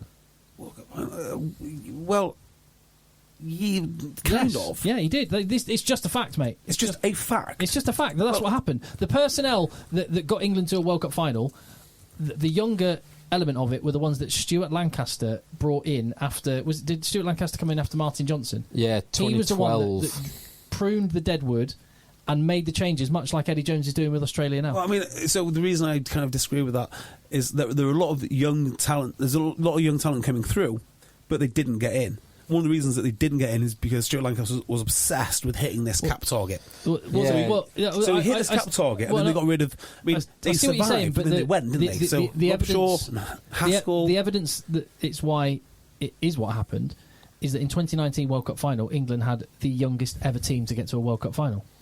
But they also had Yes. a load of caps in that team. And you might argue that they're young because they finally got their chance, over the intervene, like Australia are now, like sort of reinventing themselves. That's how I would look at it. Now, I'm not saying Lancaster wasn't up for playing in the youth, but when Lancaster left, he was playing centre combinations like 12 Trees and Barrett and Luther Burrell, who were never seen ever again. And like you think about who his captain was, Robshaw, who was immediately decaptained. But still went on to play for several years. Yeah, still did fine, but didn't make the World Cup squad. Same with Haskell. So there is definitely some merit in what you're saying, but I just don't see it as like this linear. Here are all the young players, and then of course the whole foundation was Itoje and Cruz. Well, changing his captain, but and maybe the odd bit of personnel, but generally speaking, he didn't rip it up and start again. No, he didn't. He absolutely didn't. I've got the. Do you remember the England tour to Australia in 2016 where they won three? They went 3-0. How many new caps were in that squad? Not many, I'd guess. Yeah, Tamana Harrison. He had a cap, so he was not a new cap. So new caps for that tour, and new caps. Well, they were. I'll tell you, of the 35-man maybe squad, there was only 2 new caps that Eddie Jones brought in for that tour. Do you know who they were? Hang on. Is it going to be like... how many years back are we going? This is 2016. 2016. So it's 7 years back. 8 years One ago. is still playing for England. Elliot Daly? Oh, no, he must have had caps. No, he must have had caps by then. He had 3 caps, so not many. Not many. Yeah, he was only 23 at the time. What about... Jamie George has already been involved, hasn't he? Jamie George, good shout. Jamie George, he definitely already. He had 6 caps at that point. Okay. It's going to be an unheralded fly half, I think. I can't think of exactly who. There were only 2 fly halves that toured. The right shoes can take an outfit from good to great, like Allbirds All-New Courier, a shoe with a classic silhouette for everyday style, timeless comfort, and supreme versatility. And at the Allbirds Innovation Lab, they're doing all the sciencey stuff like research and testing to create shoes from natural, sustainable materials, so you can look good while doing good. Everyday comfort delivered. Allbirds All-New Courier. Elevate your supernatural style at allbirds.com today and use code FRESHSOCKS for free socks with your purchase. The United States Border Patrol has exciting and rewarding career opportunities with the nation's largest law enforcement organization. Border Patrol agents enjoy great pay, outstanding federal benefits, and up to $20,000 in recruitment incentives for newly appointed agents. If you are looking for a way to serve something greater than yourself, consider the United States Border Patrol. Learn more online at cbp.gov/careers/USBP. That's cbp.gov/careers/USBP. It's not the fly halves. Thousand Ford. It was a prop and a centre. Was it someone like the guy who's gone from Harlequins to Bath, Boyce or something like that? No, the prop is still playing now. Not Joe Marler. No, he can't have been. No, because he was there with Lancaster. Yeah. Not Will Stewart. He wasn't about then. Not Will Stewart. No. He was 23 at the time. Dan still Cole playing was now. Involved. Henry Thomas. Hold on. In the World Cup, the England squad now. Carl Sinclair. Yes. And a centre who was uncapped at 29 and is no longer playing because he's now 37. Yeah. Is Jordan Turner Hall or something? No. Big Luth? No. No. And he was only just eligible to play because he had just signed for an English team. Oh, how annoying. It's going to be something for Wasps, right? Not Wasps. It's just signed for an English team. Sam Burgess. No, this is 2016, not 2015. You said a centre. I'm thinking, because I was about to say Brad Shields, but he came in the South Africa game the next year. Yeah. Yeah, not Brad Oh, Shields. he's going to kill me now. You know this boy well. This boy has had a lot of airtime on this podcast. Brad Barrett? Not Brad Barrett. No, of course it's not Brad Barrett. Who? Sam Burgess? No, No. because he was 20. It's the year after Sam Burgess. He's like Sam Burgess Mark II. Ben Tail. Ben Tail. Yes. The only two uncapped players. It's the Pete Teo horn. Teo. Wow.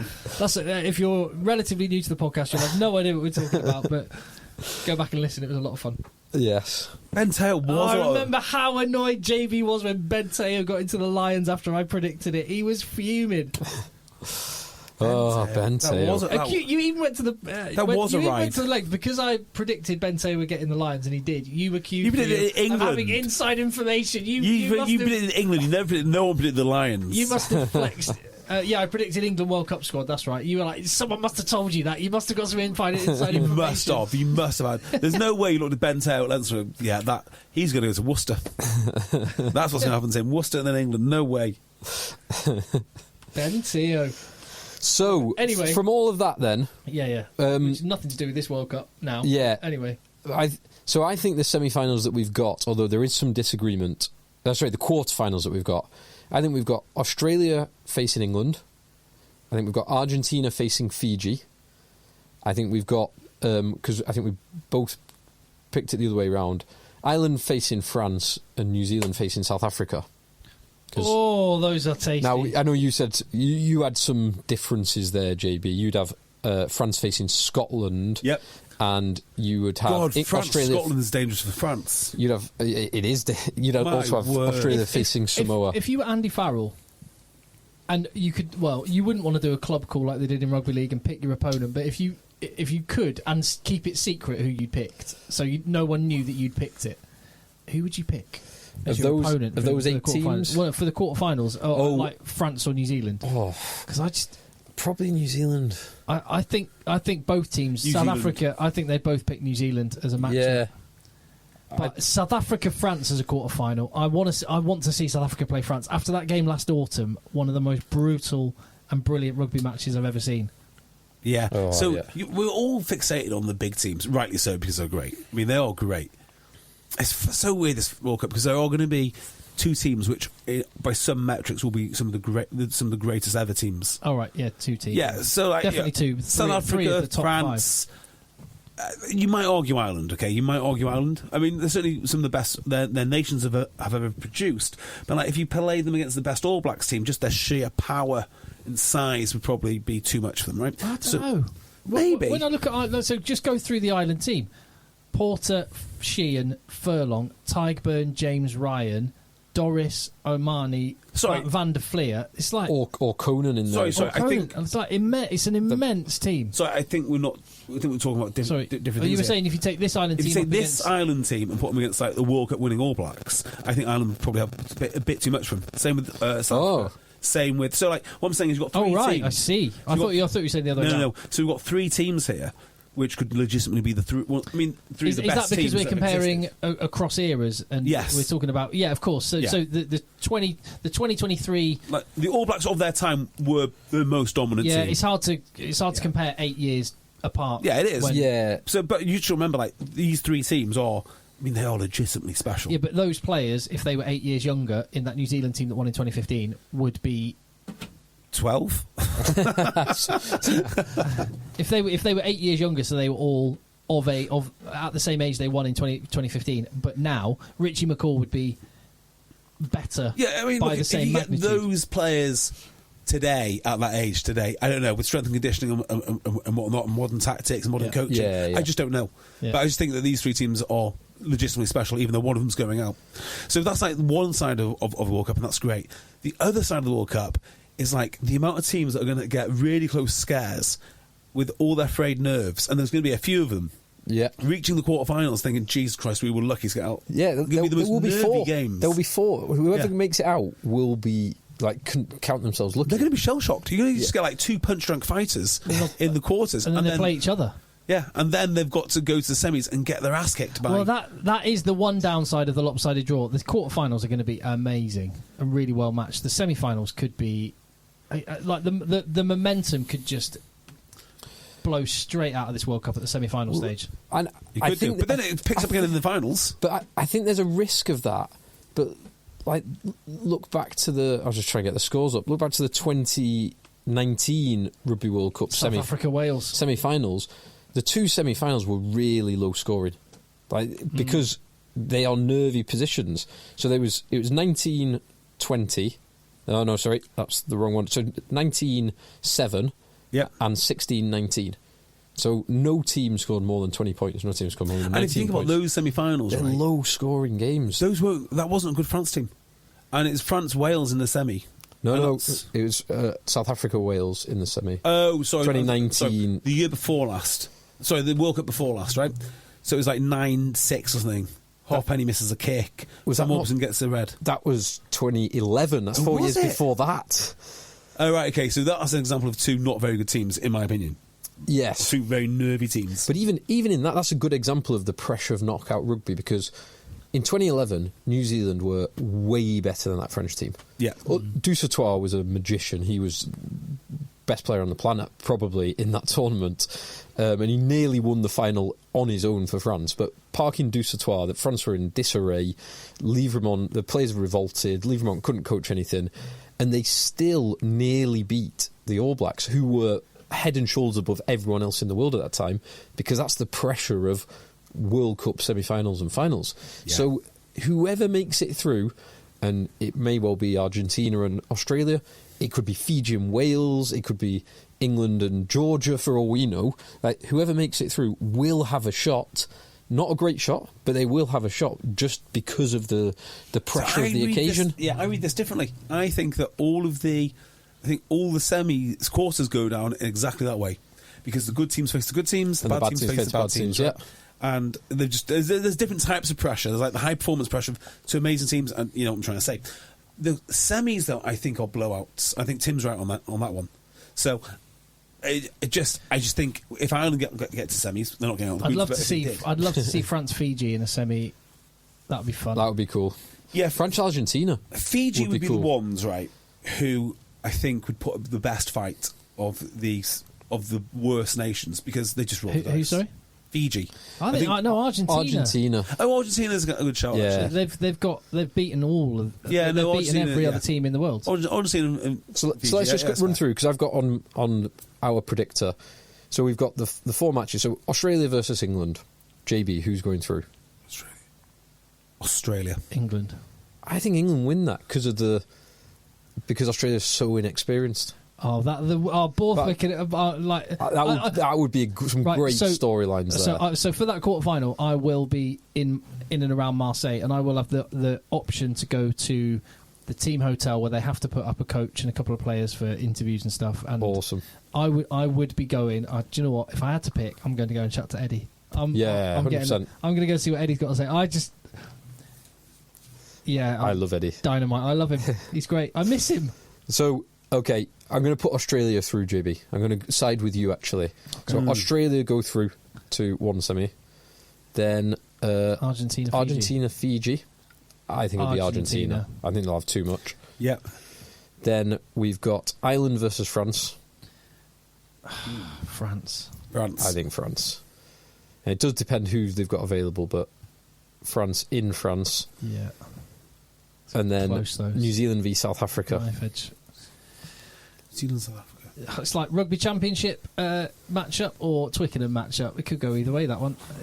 I think they hate each other, those two teams. The two winningest teams in the World Cup. 3 wins each in the big tournament. Give me South Africa then. I know I said France, New Zealand, but let's put South Africa are going through that. I mean, this is all hypothetical because this is just playing out. And then in this, then we have Australia, France, repeat of the game we had a few weeks ago. And a repeat of the very first ever World Cup semi-final. France, and then Argentina, South Africa, and France, South Africa final. That would be great. That would be amazing. And it would just be I don't care what the final. Sorry, I'm talking over. I'm just getting excited. Any final would be amazing. But that would be really, Well, no, really England fun. would be bad, wouldn't it? England-Wales would be bad. England-Wales would be bad. I'd take it as an Englishman. I'd hate Wales to win, though. I hope Hate them both to win. Can they both lose? Now we've gone through that. Now I'm kind of oddly hoping that France don't play Ireland in the quarterfinal. Do you know because what? I would like to see that being a final. I would like so that there's definitely a new name on the trophy. France versus South Africa would be great because we could finally rip up the notion that it's a skills game with collisions occasionally, or whatever they are, if you like to say. You can just look at these two teams and go, no, it's about big men fighting big men and smashing into contact over and over and over again. I think what makes repeatedly. I think they are both examples of doing all of it. Yeah. I mean, look, there's a mixture, right? But when you've got Andre Esterhazy facing off against Jonathan Dante, you're going to have to really sell me on the priority here is skills. Matchups everywhere in that. Yeah. Olivon and Khaleesi, two of like the most amazing men and leaders in rugby and leaders, and also absolute savages that want to rip off your face. Yeah, which don't forget that because that's how they got there. Like, everyone treats them like they're kittens or sweet puppies. They're not. They're absolute murderers. Marchand against Marks, Antonio against Kitsoff, Malherbe against Bai. All lovely men. Oh, it's just amazing that matchup. Yeah, just that's what it's about. That is what it's about. Etzebeth, his eyes bulging through his head against whoever it is. Villiers versus Colby, the Toulon boy. I know Colby's not at Toulon anymore, but the Toulon boys on the wings opposite each other. But they only get to operate if their big boys do the job first. That's that's the law of the jungle. What are your general? So if that was the final, I say France are a new name on the Webb Ellis Trophy, and that leads me to a question I was going to ask you. What are your kind of hopes or fears for the tournament? And I'll just lead off with that one. A hope of mine is that we emerge from the Rugby World Cup with way more people globally interested and engaged with the sport, and I think a France win would do that because in Antoine Dupont you've got a guy that can carry the sport on his shoulders. I'm really down on this, I'm afraid. And I just don't think the World Cup is the vehicle to grow the game. It's not the vehicle to get engagement. It's none of these things. It's a one-off. And the example I'd give is the Olympics. Everybody loves 100 metres, but does anyone watch a Diamond League after the 100 metres is over? Sadly not. The answer to your question, Tim... People do. Like, it's not no one. It's not 100%. Yeah, okay. It's not 100% conversion rate. It's not 100%. That is true. But it's not 0% conversion rate either. Yeah, I just don't think it moves the needle. That's what I would say, because the backup product isn't there. So, like, the next offering isn't there for people. Whereas if you find yourself stumbling into, for instance, top 14, I've stumbled into Super Rugby once when I was a young man, when Super Rugby was really good, and I watched it every single week, and that's what you need. You need a proposition that is open to people every single week. Okay, these things can bubble outwards. If France were to win the World Cup and Antoine Dupont was to be the face of rugby, then the influence of the top 14 and its many professional leagues below would be magnified even more, and other countries would look to that and take a lead from it. Yeah, and I just don't think that's how it works, unfortunately. I think the better bet... the better bet for engagement... Oh, God, I feel like I'm just ruining your whole point here. But the better one for engagement would have been like the Heineken Cup 20 years ago, when it was on terrestrial TV and people could watch this stuff. But, yeah, I don't think the World Cup's going to move the needle. I think it's going to be great for a few weeks. It'll cover up some deficiencies in the game, which will continue to fester and rot, and we're still on the same road to oblivion regardless. That's a lovely, happy thought. But you kind of want that to happen, though. So I think... No, I do. Well, look, it's a risky strategy, right? It's like, I hope my house burns down so I can build a better one, right? So it's very, very risky because there's no guarantee I could build a better one. I don't know. I'd like it just to get better. But the fact of the matter is, it won't under this leadership and it won't under this culture, frankly. So it needs to have something absolutely radical happen to it if we want to save the game. Save the game you love. Yeah, because the game's going to exist. Rugby's going to be here. It will not. It will. It will not, Tim. Rugby will be here. Agree to disagree on that. Okay. Professional rugby will not be. I didn't say. I've just said, all I said was rugby's going to be here. It's like Wasps. Wasps are still going to be at a club. London Irish is going to be a club. Okay. And actually, and I'm 100%. One of our listeners, Joe. I'm just getting the name. Sorry, Joe. I've just forgotten your surname, and I wanted to get it right. Friend of the pod. London Irish fan. Sorry, Joe. Excellent Irish fan. Oh, man. I can't find. Anyway, Joe got in touch to say that London Irish Amateurs got a massive crowd against Farnham this weekend. Oh, that's good. If you think rugby's going to exist, sorry, Joe. In the same way that Wasps will exist, I back you 100% there. We are agreeing because that's what I think it will come to. Wasps Amateurs, London Irish Amateurs. That's where it will be. There'll be a hardcore of people that want the game to succeed, but we're not seeing. Joe Riley. Joe Riley. Okay. It came to me. Sorry. Joe Riley, friend of the pod. Friend of the pod, No, Joe Riley. You should have just said Joe Riley. Yeah. I should have just said Joe Riley. By the way, have you seen some of our other emails from this week? There have been some belting emails. Well, let's conclude this, though. Hopes and fears. So I've put one hope forward that we have maybe a new name on the trophy, or at least a person who can inspire, can carry rugby on their shoulders for the foreseeable. And I think in Antoine Dupont we have got quite possibly the greatest player ever to play rugby playing rugby right now. Yeah, I think that. I think that's not just hyperbole. We should all want France to win because someone needs to carry this game forward, and I think the only people that can really logically do it would be the French. I think South Africa winning is great for that team. It's a great rugby nation, but as an actual sovereign state, it's an absolute disaster. Like pinning your hopes on anything South African is not a good idea. Ireland winning would be a good a good message for long-term, thoughtful planning and execution. I totally agree with that as well, actually. So Ireland and France. If you're just thinking about rugby, you want Ireland and France to win this. Yeah, or Fiji. Or Fiji. What a story! Can you imagine? Yeah, or Fiji. Do you know? Weirdly, Fiji might be the team that actually grow the sport the most in our markets. Yeah, that would be. Yeah, and other markets as well. Yeah, that really captures the imagination. Like you can imagine that being covered in America. Movie. That's a film. Yeah. It really film about, yeah, exactly. So, but sadly, I don't think that's something it could do. It's not impossible, but it's unlikely. It's unlikely. But a fear I have is that England winning the World Cup. Well, no, okay. Well, so we'll get onto that. Well, yeah. So one point on that quickly is there a danger because of the lopsided draw that England managed to get themselves to a semi-final and then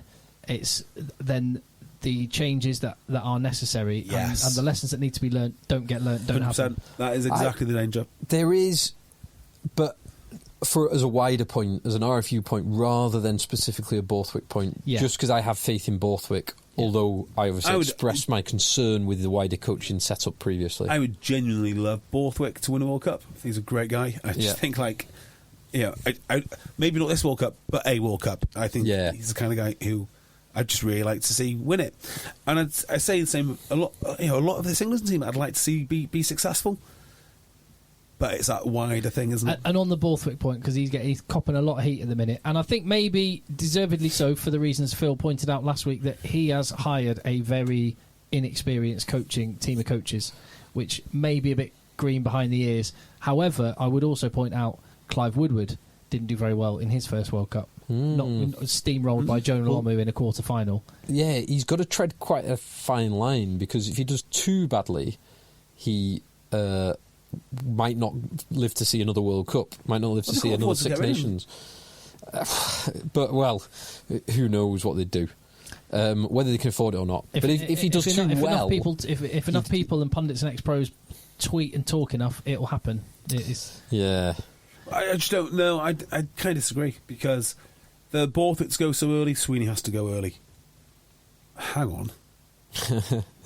Yeah, okay. Is it worth it? Is it worth it? Yeah, I'd sacrifice Borthwick for Sweeney. Anyway, so I would tell you who would sacrifice Borthwick for Sweeney. Bill Sweeney. Bill Sweeney, definitely. But one of my fears is that cards. And a marginal high tackle is going to have a disproportionately massive impact on this World Cup.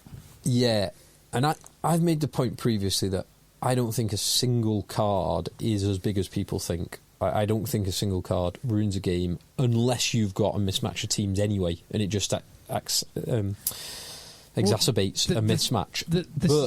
I think there are two problems. One, you will have there's risk of multiple cards. Cards totally changes the game.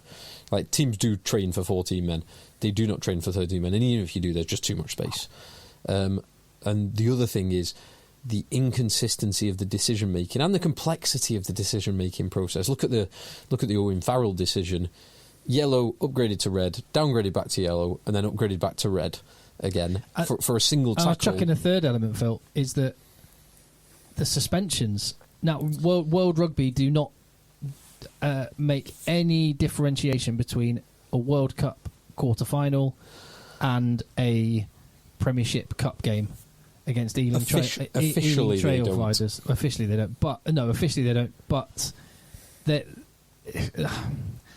imagine that. Imagine a marginal high tackle Antoine Dupont makes in a World Cup semi-final, and he gets a red card, but France managed to get through, and he doesn't play in the final. Yeah. This sort of stuff. Rugby doesn't help itself with this sort of thing. Well, it's nonsense, isn't it? The whole high tackle debate is nonsense. Michael Alwyn perfectly summarised it. Interestingly, someone brought up subconcussive hits today on some form. Maybe it might have even been progressive rugby. They mentioned. Do you hear the story today? We've got to this. Alex Popham. But let's just conclude the World Cup thing firstly. So, any more hopes and fears for the World Cup? No. That is a big fear. The cards. Cards could. But no, the hopes we've covered. Just a good tournament. Close games, not too many. We will get some. When New Zealand play Namibia, you're going to get a 90-point win. I do hope that people follow the storylines. I hope that the storylines are communicated by the press well. I hope by the commentary teams well. I hope that they don't employ idiots like Brian Moore. Just say, well, the France team showed up today. Or, pundits to say things like, oh, well, that fearsome England pack, when they're not. I want them to tell the actual story of the teams and who, who they are. New media is where it's at for that. Podcasts and YouTube and stuff. Hey, if you want to find out where the narratives are at, YouTube. So on that, I was picking some of the games I was going to, and on that game where England are playing Chile, I went, well, I'm not interested in that. Whereas Argentina Samoa in St Etienne, that's where there could be a story. Yeah. So that's the sort of stuff I'm hunting down. So you just made me think. I've been listening to the Nike episode of Acquired today. Worth listening to? Very much so. If you've read Shoe Dog, no, I haven't. Shoe Dog, I think I've recommended before. Shoe Dog's brilliant, which is the book, the memoirs of Phil Knight, one of the founders of Nike. Probably not officially the founder, because there was Bill Bauman as well, but one of the two main guys, and he was the main guy. Anyway, that stops pre-Jordan, so that stops in like the late 70s, early 80s, whereas Acquired, so Shoe Dog doesn't go on to Jordan, doesn't go on to the 90s, doesn't go on to the scandal with the sweatshops in East Asia, or not any of that stuff, but it doesn't go into good and bad. And they're talking about Nike's strategy with basketball, particularly from a business strategy perspective, and it's to back the players, not the teams. Yes, because the players are bigger. Each player, they are like they describe them as being like Netflix shows. Because each player has their story, and these players are bigger than the leagues, and in some instances bigger than the sports.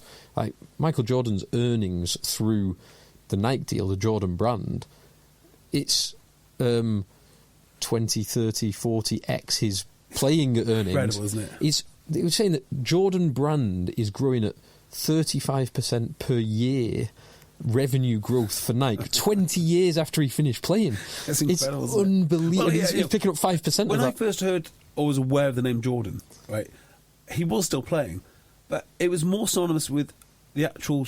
it was unclear to me what the link was to the basketball player. It's just the Jordan. Yeah.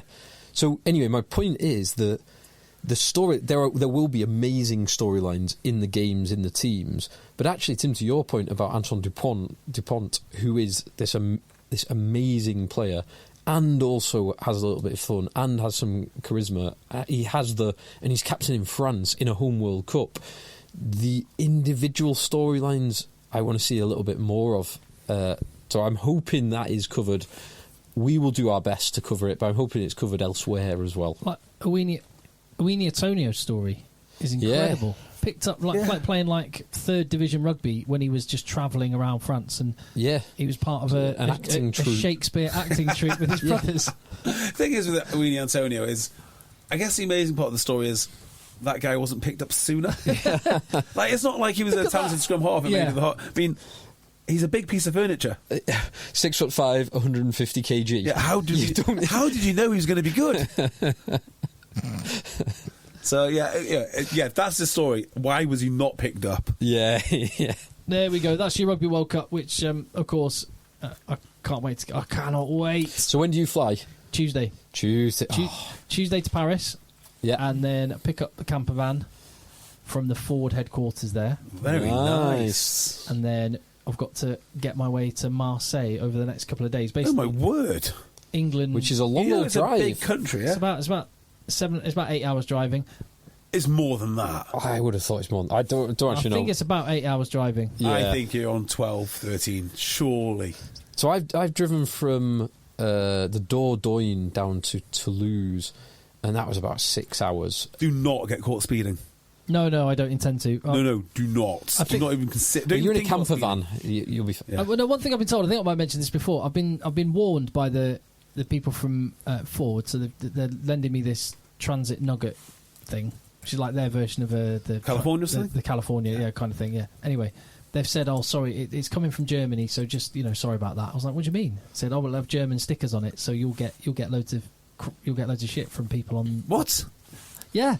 Really? They've said apparently if you're German with German plates on, you get loads of people just like sticking the finger up at you. Oh, really? Like kind of like if you got English plates driving through parts of Wales, like Carnarvon or something. Yeah, maybe. So there's obviously like still some deep-rooted stuff. I mean, I can imagine if you were going through. That said, every single village or town I've been to in France has little monuments. So like they were properly occupied. So I was driving around Salford the other day, as one does. And I passed a road called Verdun Street. Now, you know what Verdun is. I mean, you must know what Verdun is. Oh, yeah. I mean, but a lot of people don't know what Verdun is. Yeah. Anyway, it just took me down the rabbit hole of reading about the Battle of Verdun again. And if you haven't read about it, just bring it up and read it. And it blows your mind. Yeah.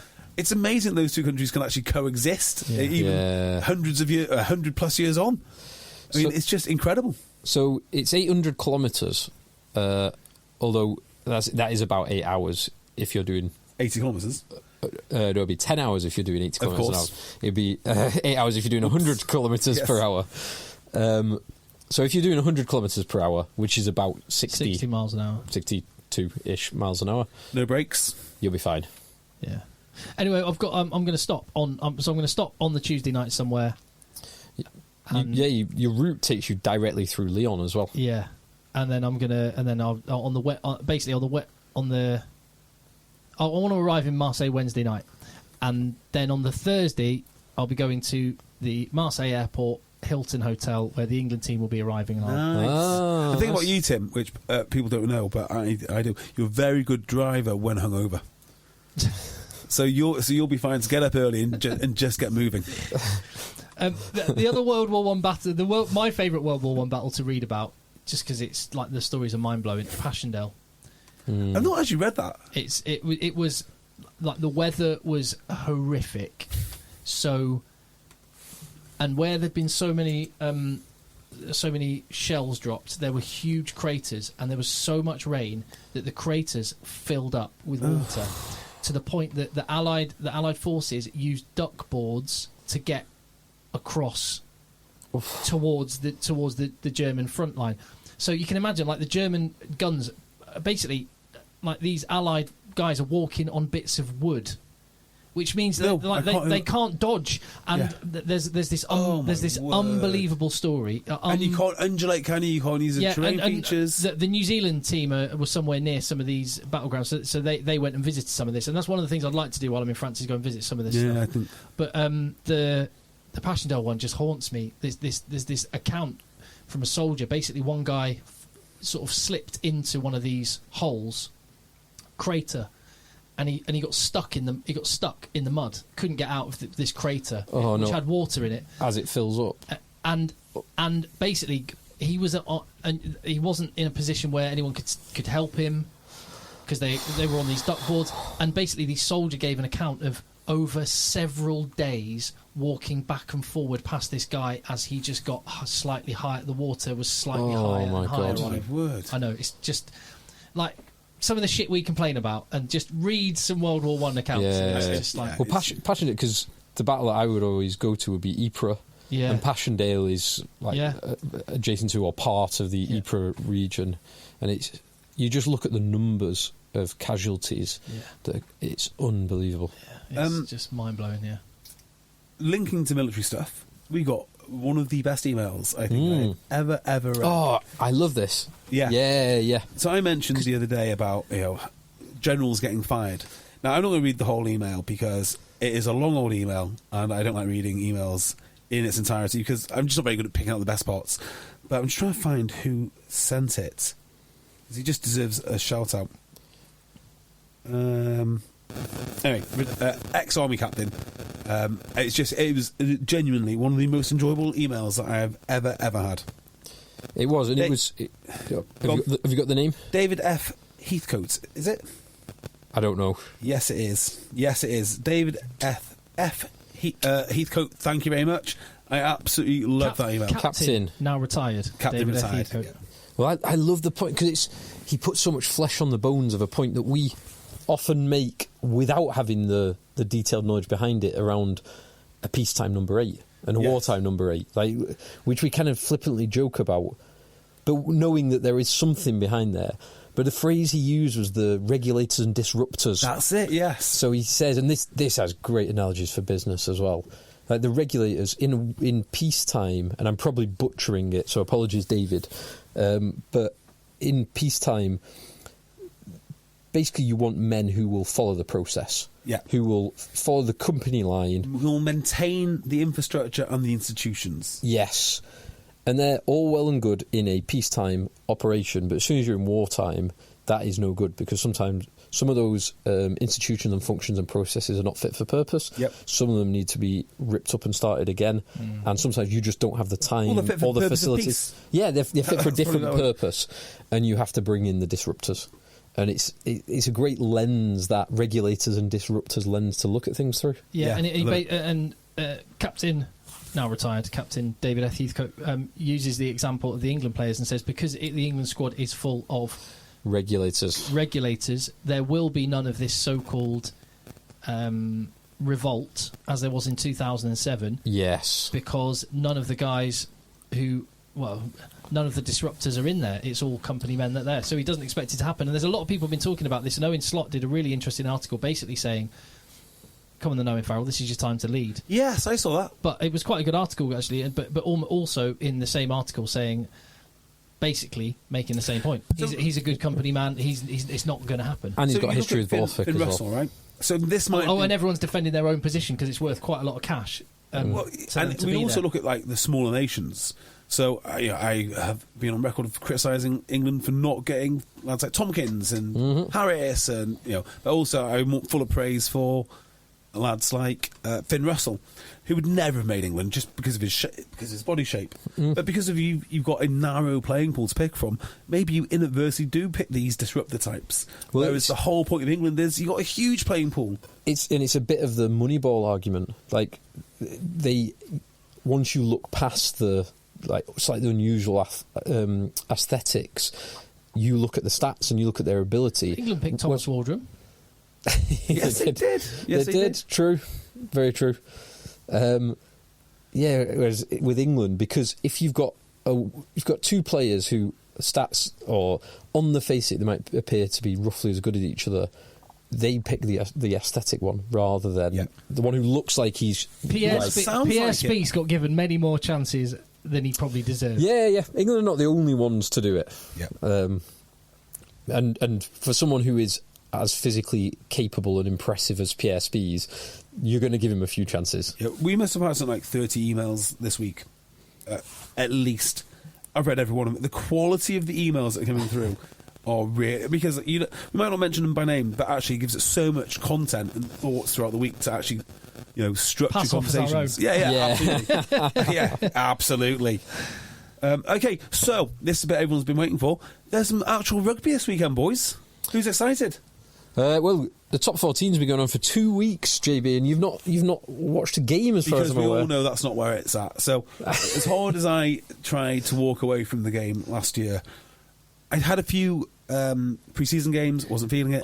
The first weekend of club rugby, and I wasn't involved. Oh. And I'm looking at the scores, and I tell you what, I am itching to get back in the battle. What I want to know with that context is, do you think you will use that experience of having gone so hard for weeks and weeks, months and months, I'm giving up, that's it, I'm done, it's over, and now you're not? Do you think you will take that forward and maybe temper some of those strong reactions? No, I think that's a nonsense idea. Yeah, JB tempering those reactions. It's not only that. So the way I look at my rugby now, I wanted to quit this podcast. I'm not really that interested in rugby. But on the other hand, I have done it for 10 years. And I think what my duty is now is to document the demise of the game. Because if I disappear tomorrow, right, the podcasts that are out there at the moment with a similar size listenership to us. I mean, there are some niche ones that talk nonsense, but like a similar size podcast which actually taken seriously. I don't think they do cover the demise of the game in the same way that we do. I don't think they cover the club game or the grassroots game nearly as good as us. So I do have that sort of duty to do something. And also, I agree with I don't want to let down.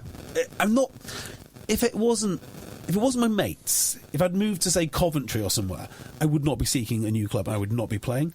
But the fact is, you do miss the clubhouse, and that's kind of the most sinister part of England. Is they know that you're hooked on going down to see your mates, and they're just relying on that you'll that you'll carry on going. And sadly, that's probably exactly what I'm going to do. I do.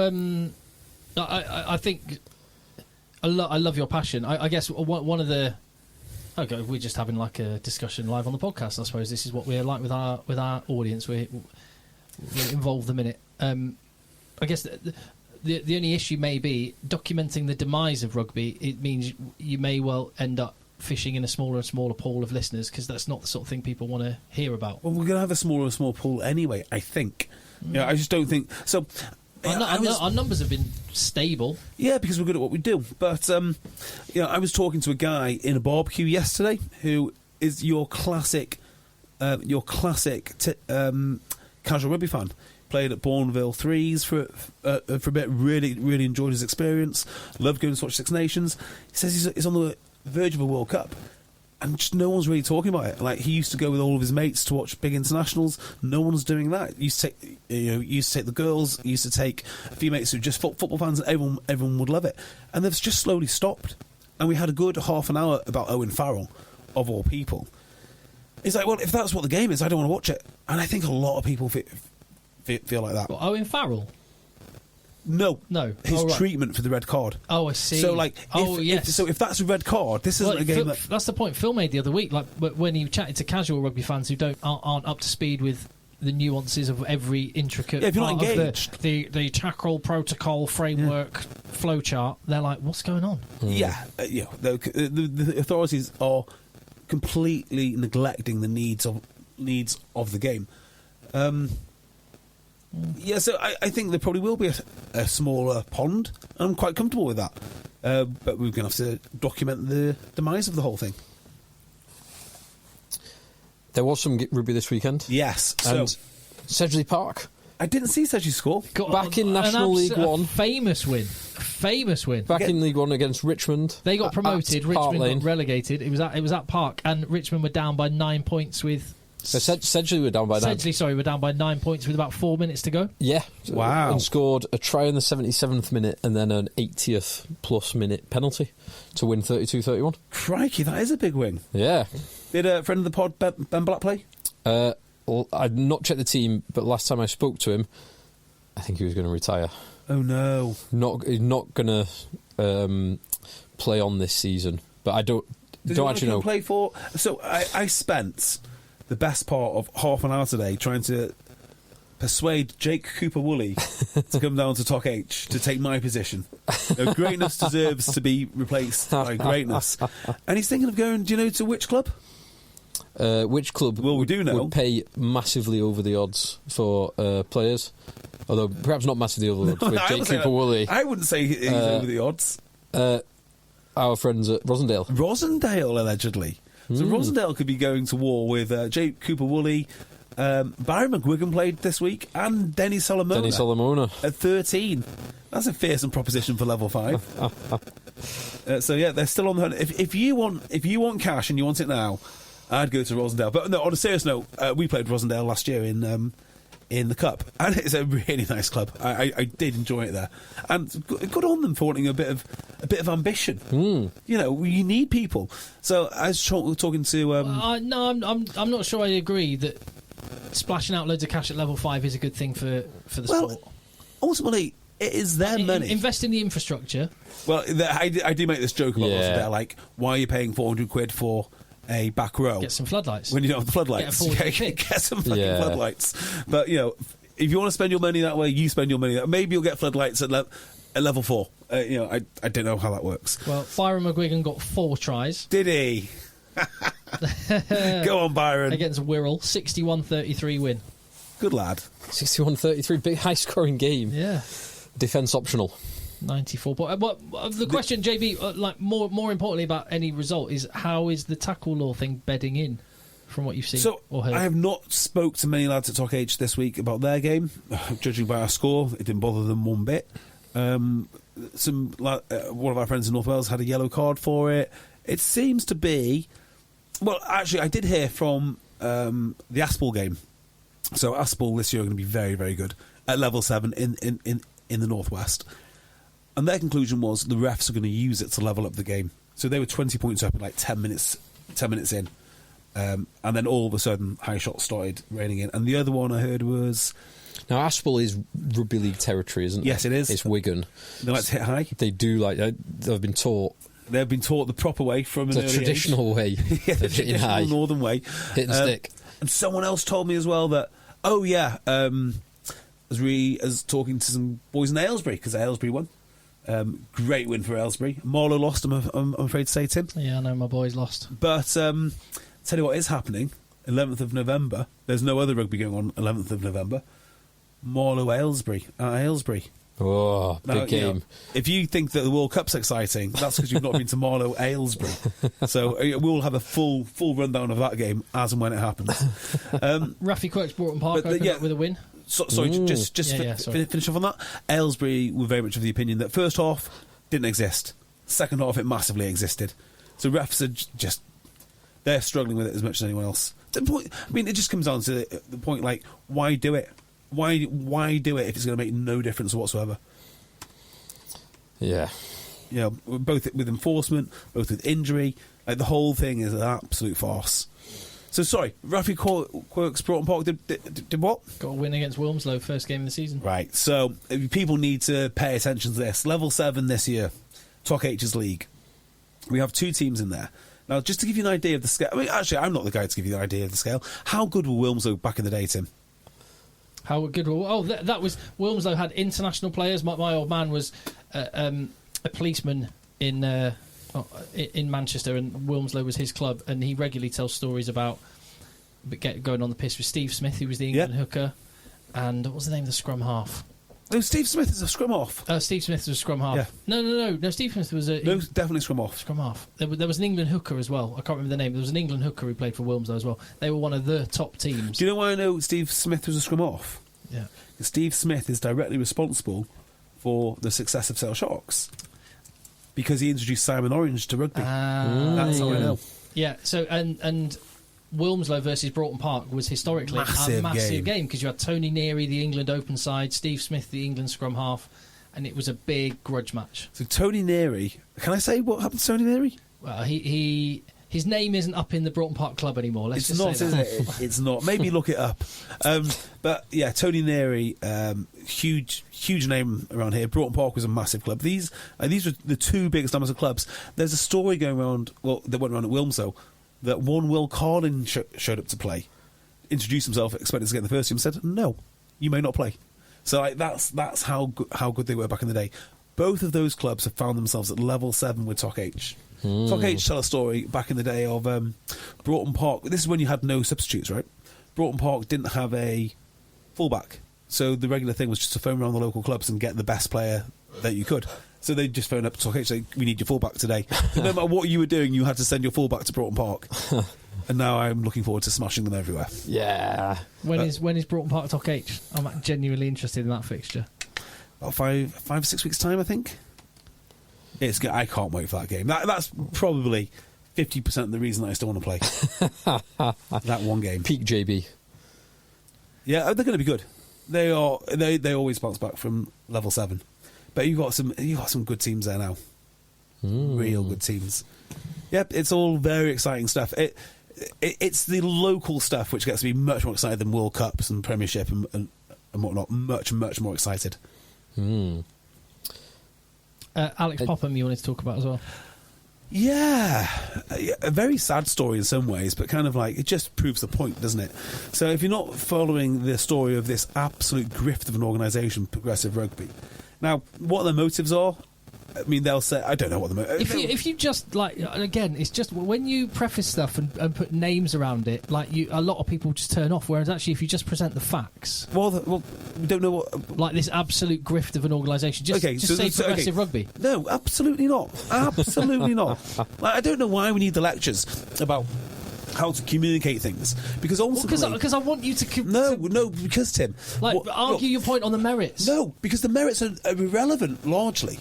Right, so the merits of an argument don't really matter. When there's a psychopath with high heels that manages to get ex-chiefs to spend millions of pounds changing their branding because all that they did was sling insults and innuendo at them, you learn the lesson the hard way, don't you? You don't persuade anybody. That's Except what I'm they saying. did, Tim. They did. They won the argument. You don't persuade anyone by going for pejoratives. So hang on. So you think ad hominem. So you think the tactics, right, of calling ex-chiefs racist over and over and over again, they didn't work. You're arguing a different point. They didn't work. I'm saying when you go ad hominem. So when I use those tactics, they won't work. But when other people do, they do work. But they argued a lot more than just that, didn't they? No.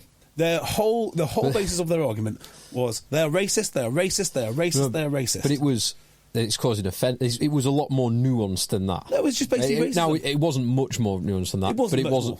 It was. Yeah. So what I'm saying is that the facts, I think, stack up in your favour. All right. So if I was to do the non-nuanced one, Progressive Rugby or money grabbing grifters. If I was to do slightly more nuance than that, sorry, the less nuanced version. The more nuanced version is they are an organisation interested in raising money for people who have suffered brain damage through rugby or something like that, which of course is nonsense. They are a pressure group. They are a pressure group interested in cash. That's it. And they use really, really dodgy tactics. And the tactics are basically this, which is we must engage in a dialogue in rugby until we get exactly our way. You must be educated until you think in exactly the right way. And should you not engage with them, or should you not do exactly what they say, they slay exactly what you said, Tim, the things that don't work. Ad hominems and insults and innuendo at everyone. And it does work. When they go low, you go high. Fuck that! Who do you want? Michelle Obama? Yeah. Well. Have you seen a single incident when this has ever worked? Right, and also, it's not as if I'm not presenting the facts. These are the facts. Yeah, right? I think at the moment, Vivek Ramaswamy is a brilliant example of someone who's doing exactly this. He's not. Well, I don't want to go into the weeds on US presidential. So there's an example. If I'm looking right at an organisation that does nothing but sling mud, ad hominems, and innuendo, and I'm to talk about that in an objective manner, you would call them grifters, because that is the objective word for it. That is, you're not talking about a sincere organisation, and yet here they are, given airtime by BBC 5 Live, influencing the debates. They're doing all the things that people who don't engage in these things don't get to do. So this is so if everyone gets to know them as like concussion grifters, which is exactly what they are. They are trying to utilise the misfortune of others, the medical misfortune of others, in order to push their agenda. What I'm saying is, when they speak the way you're describing, they talk to the 20-30% of people who already agree with them. And all I'm saying to you is, when you talk the way you talk, that's all they need to do. No. Yeah, but when you talk, all you do is confirm the opinions of the 20-30% percent of people who agree with you, and I agree largely with you. But if you just start with if 20-30% of those people right were actively engaged and actually made enough noise, you might be able to save the game. As it happens, the reasonable people, the silent majority, they just sit there and take it. And the people that are making the noise, Tim, are the psychopaths in high heels calling Exeter Chiefs racist over and over again. It's nearly bankrupt them. And that's one of the best clubs in the entire country. Like, that makes no sense. So if you're willing to stand on the sidelines and let it all go to hell on principle, you may do that. No, I think there's somewhere between standing on the sidelines and let it go into hell, quote unquote, and calling someone a psychopath in high heels. I think there's somewhere in the middle that exists. I don't think. I'm not sure there is. I'm not sure there is. All right, fair enough. Fair enough. Yeah, that's where I am with that. So this is actually quite a sad story. So we'll get to kind of a sad story. Well, but it's what proves the point, doesn't it? Which is everything has a risk. It is a sad story. Yeah. So Alex Popham was doing a Ironman or triathlon. Yeah. Ironman or triathlon today. Now he gets kicked in the head in his swim in the swim portion. Suffers a concussion and has to withdraw. Now, we don't need to point out the irony here, because Progressive Rugby have already pointed it out. But if you can get concussed in something like swimming, what do? Do you ban swimming? Like, do we now say that it's unsafe? Do we then just ban leg kicks in swimming? Leg kicks, yeah. Do we need to send people on swimming courses so they don't kick people? I mean, it's completely unintentional, right? And you might argue, well, Alex has already got a history of concussions. But if he's got a history of concussions, why is he going into a body of water with a load of flailing legs? It makes me think that Progressive Rugby don't take the safety of their campaigners seriously at all, really. In fact, they're quite happy to profit off their efforts without actually thinking about any of their welfare whatsoever. Because that's exactly what they would say about rugby if this happened if this happened in our sport. So yeah, very, very sad. Alex Popham couldn't complete his triathlon, but I was taken to hospital. Taken to hospital, can't remember things. I would ask, why is he doing it in the first place? Well, and second of all, do we ban swimming now? And should we start up a group called Progressive Swimming? Well, rather than saying why is he doing it at all, what I would say is have your own relationship with risk and everything. Well, including swimming carries an inherent danger. Well, swimming's profoundly dangerous. Swimming in a large body of water swimming, especially. It is profoundly dangerous. So don't do it. Do it if you want to. I wouldn't do it. A friend of mine, a guy I played rugby with at uni, did the Cork Ironman last week or 2 weeks ago, and 2 people died in the swim. Did they? In an Ironman. I mean, so these are obviously fairly fit people in fairly good condition. And very well trained. I mean, my brother's done an Ironman, and the amount of training he needs to do for it is unbelievable. Yeah. Because just to complete an Ironman is the fact that 2 people died in it. I mean, no one wants that, but it does show how hard. How hard the bloody it's hard and risky. Yeah, and there was dreadful conditions. Do you know one of the things that I think about these concussion lawsuits and the way they're going, which is they're sort of self-fulfilling. And one of the worst and most unsavoury aspects of them is that you find guys like Alex Popham and like Steve Thompson who were once somebody, and it's very sad to say this, but their identity was professional sportsmen. And when you leave professional sports, I think some people really, really struggle with it. I think that's a very serious point which is never really dealt with. People talk about mental health and whatnot, a subject I'm very sceptical of, but I think a real thing is when you're removed from a group of players and from the limelight, you struggle to deal with that. I think what Progressive Rugby does and what the campaigning does is it makes them someone again, and I think it's a very, very awkward incentive to deal with, because I think half of this campaigning is them desperate to be someone. I think that that's why it's so sad, actually. Yeah. They're desperate to be someone again, and the way that they gain relevance is by taking things off other people.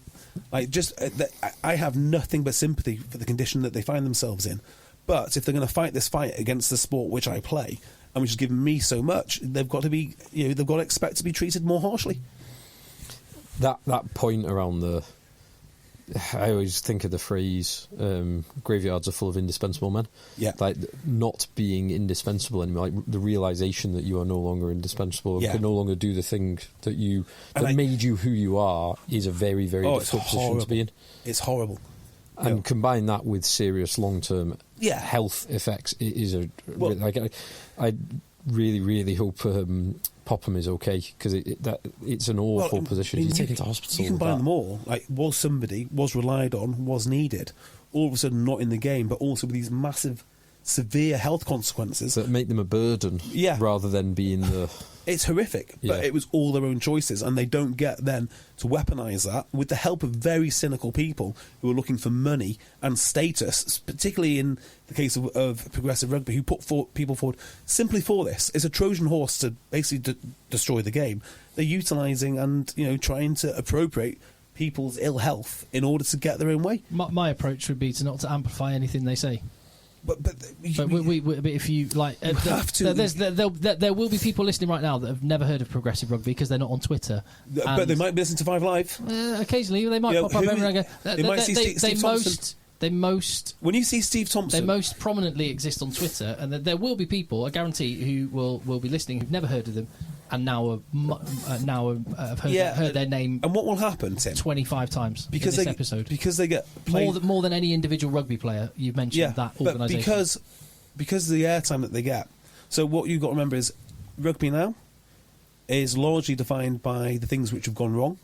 So if you're going to find a rugby story on the BBC and it's going to have an actual interview and get on the news, the chances are you're going to be seeing Steve Thompson. Be the change. We've got because they're not going to get me. We've got a podcast here with an audience. We don't need to worry about the BBC. We don't need to worry about Twitter. We can just tell the amazing stories about rugby and ignore. But this is in a way an amazing story. It's the appropriation of our game. Our game is changing before our very eyes because of these people.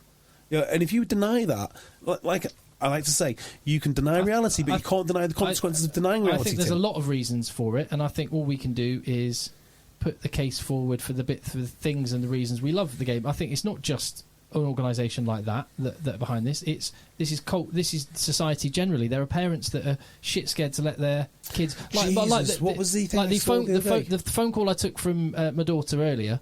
Was her just saying, can she get a lift?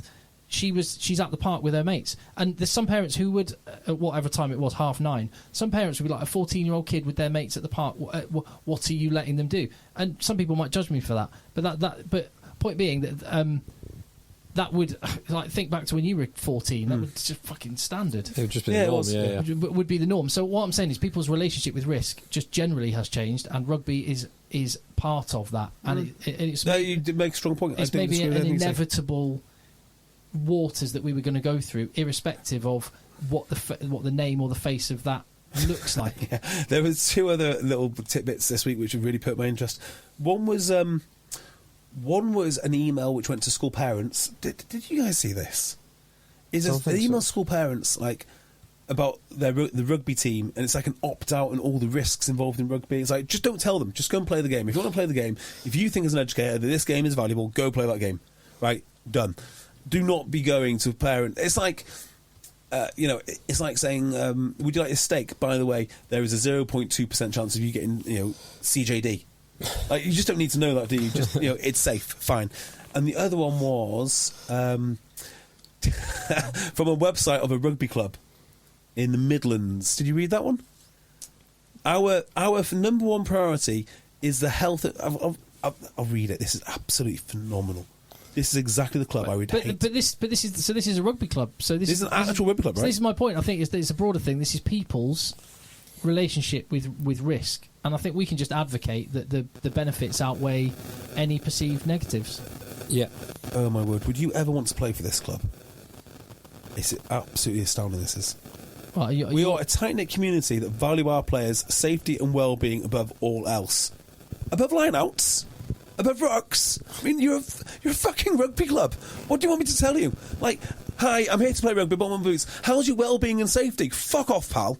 Like, that is exactly what you tell those people. Get out of my life. Like, I don't need you to look after my safety and well-being. Tight-knit community. It's like bullshit bingo.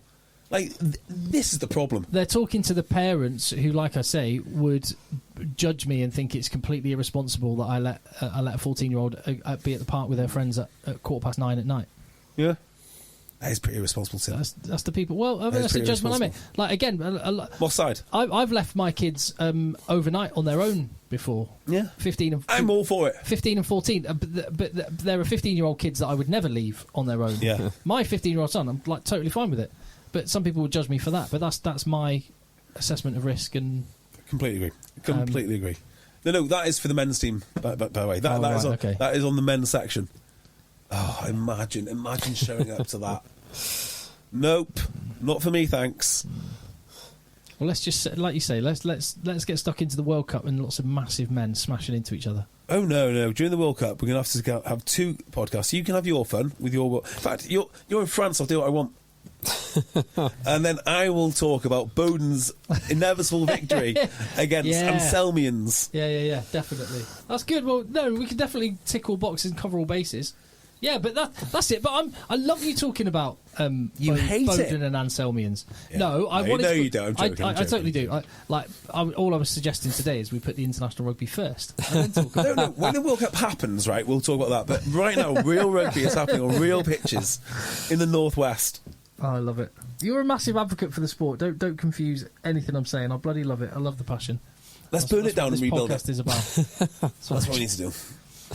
Right. Well, I think retreating back to your local club and building something up that's special. Right, there, okay. That's Here is a genuine rugby question for you, right?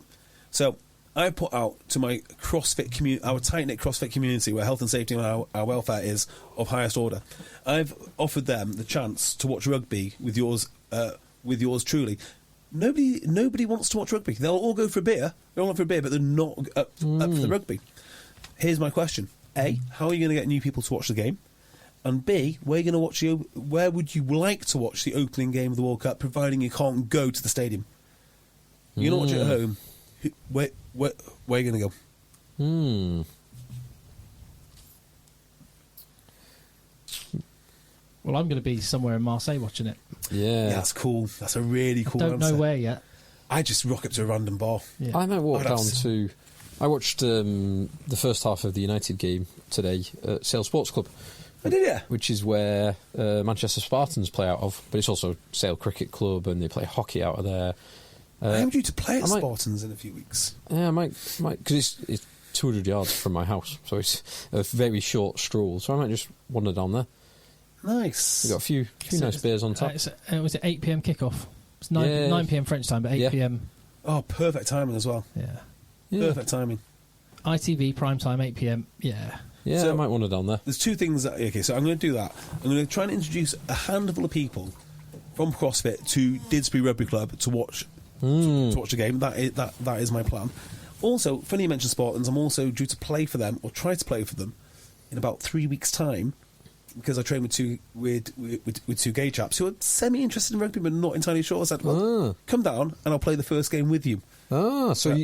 Is that going to be at Clarendon Crescent? It will be there, yeah. Presumably. Yeah. So we've emailed them the Red Rec to see if they'll have us, and they will. And we just need to organise the actual date. Awesome. So, yeah, when you get a date, I'll love it. I suppose I can walk 200 metres to watch you play rugby. I've guaranteed them that I'll score at least 4 tries. There was a message that went out on just a little WhatsApp group I'm on going, can any lads turn out for the threes? We're a bit short. And there was for a moment I went, I could, no. You could do it. I could, no. Might knock your CrossFit back for a few weeks. Exactly, that's the fear. If we get injured, do you know, I am genuinely injured. Generally, I'd never get injured, but I'm actually worried about picking up an injury now. For CrossFit? Yeah. Well, my ankle from the Christmas game last year is still not... I can run, but it is imperfect. I'm on the verge of surpassing my 130 clean now. I mean, I'm that close. And the idea of getting injured so close to the competition as well. That's the other thing travelling around France. I've got my grips. Have you? I've got my skipping rope already packed, so I'll be doing some CrossFit. There'll be lots in of places. Marseille, On the Nice. continent, there's loads of places where you I'd can just love go to and be do with some you in chin-ups. Marseille on Friday, you know. Go for a jog, do some chin-ups, do some box, like jump onto a wall. Like you can do loads of stuff with very little equipment. Yeah, you can. You have a really good workout. You got a 24 kilogram baggage allowance, have you, to go over to? I mean, One kettlebell. That's kettlebell, isn't it? Just carry kettlebell over. Yeah, that's all you need. Right, if we're talking about all this, we better get off. Yes. Yeah. Nice one. So. Let the boys play. Thanks, boys. The right shoes can take an outfit from good to great, like Allbirds' all-new Courier. Everyday style, timeless comfort, and supreme versatility. Elevate your supernatural style at allbirds.com today and use code SOCKSTYLE for free socks with your purchase. The United States Border Patrol has exciting and rewarding career opportunities with the nation's largest law enforcement organization. Border Patrol agents enjoy great pay, outstanding federal benefits, and up to $20,000 in recruitment incentives. If you are looking for a way to serve something greater than yourself, consider the United States Border Patrol. Learn more online at cbp.gov/careers/USBP. That's cbp.gov/careers/USBP. $88 billion is just a number, but not when we use it for our community benefits plan. It can be used to help deliver the promise of an education. We'll empower young entrepreneurs through the creation of the Howard University and PNC National Center for Entrepreneurship. And uplift small businesses with access to the capital they need in order to grow. It's not just about dollars, it's about change. PNC,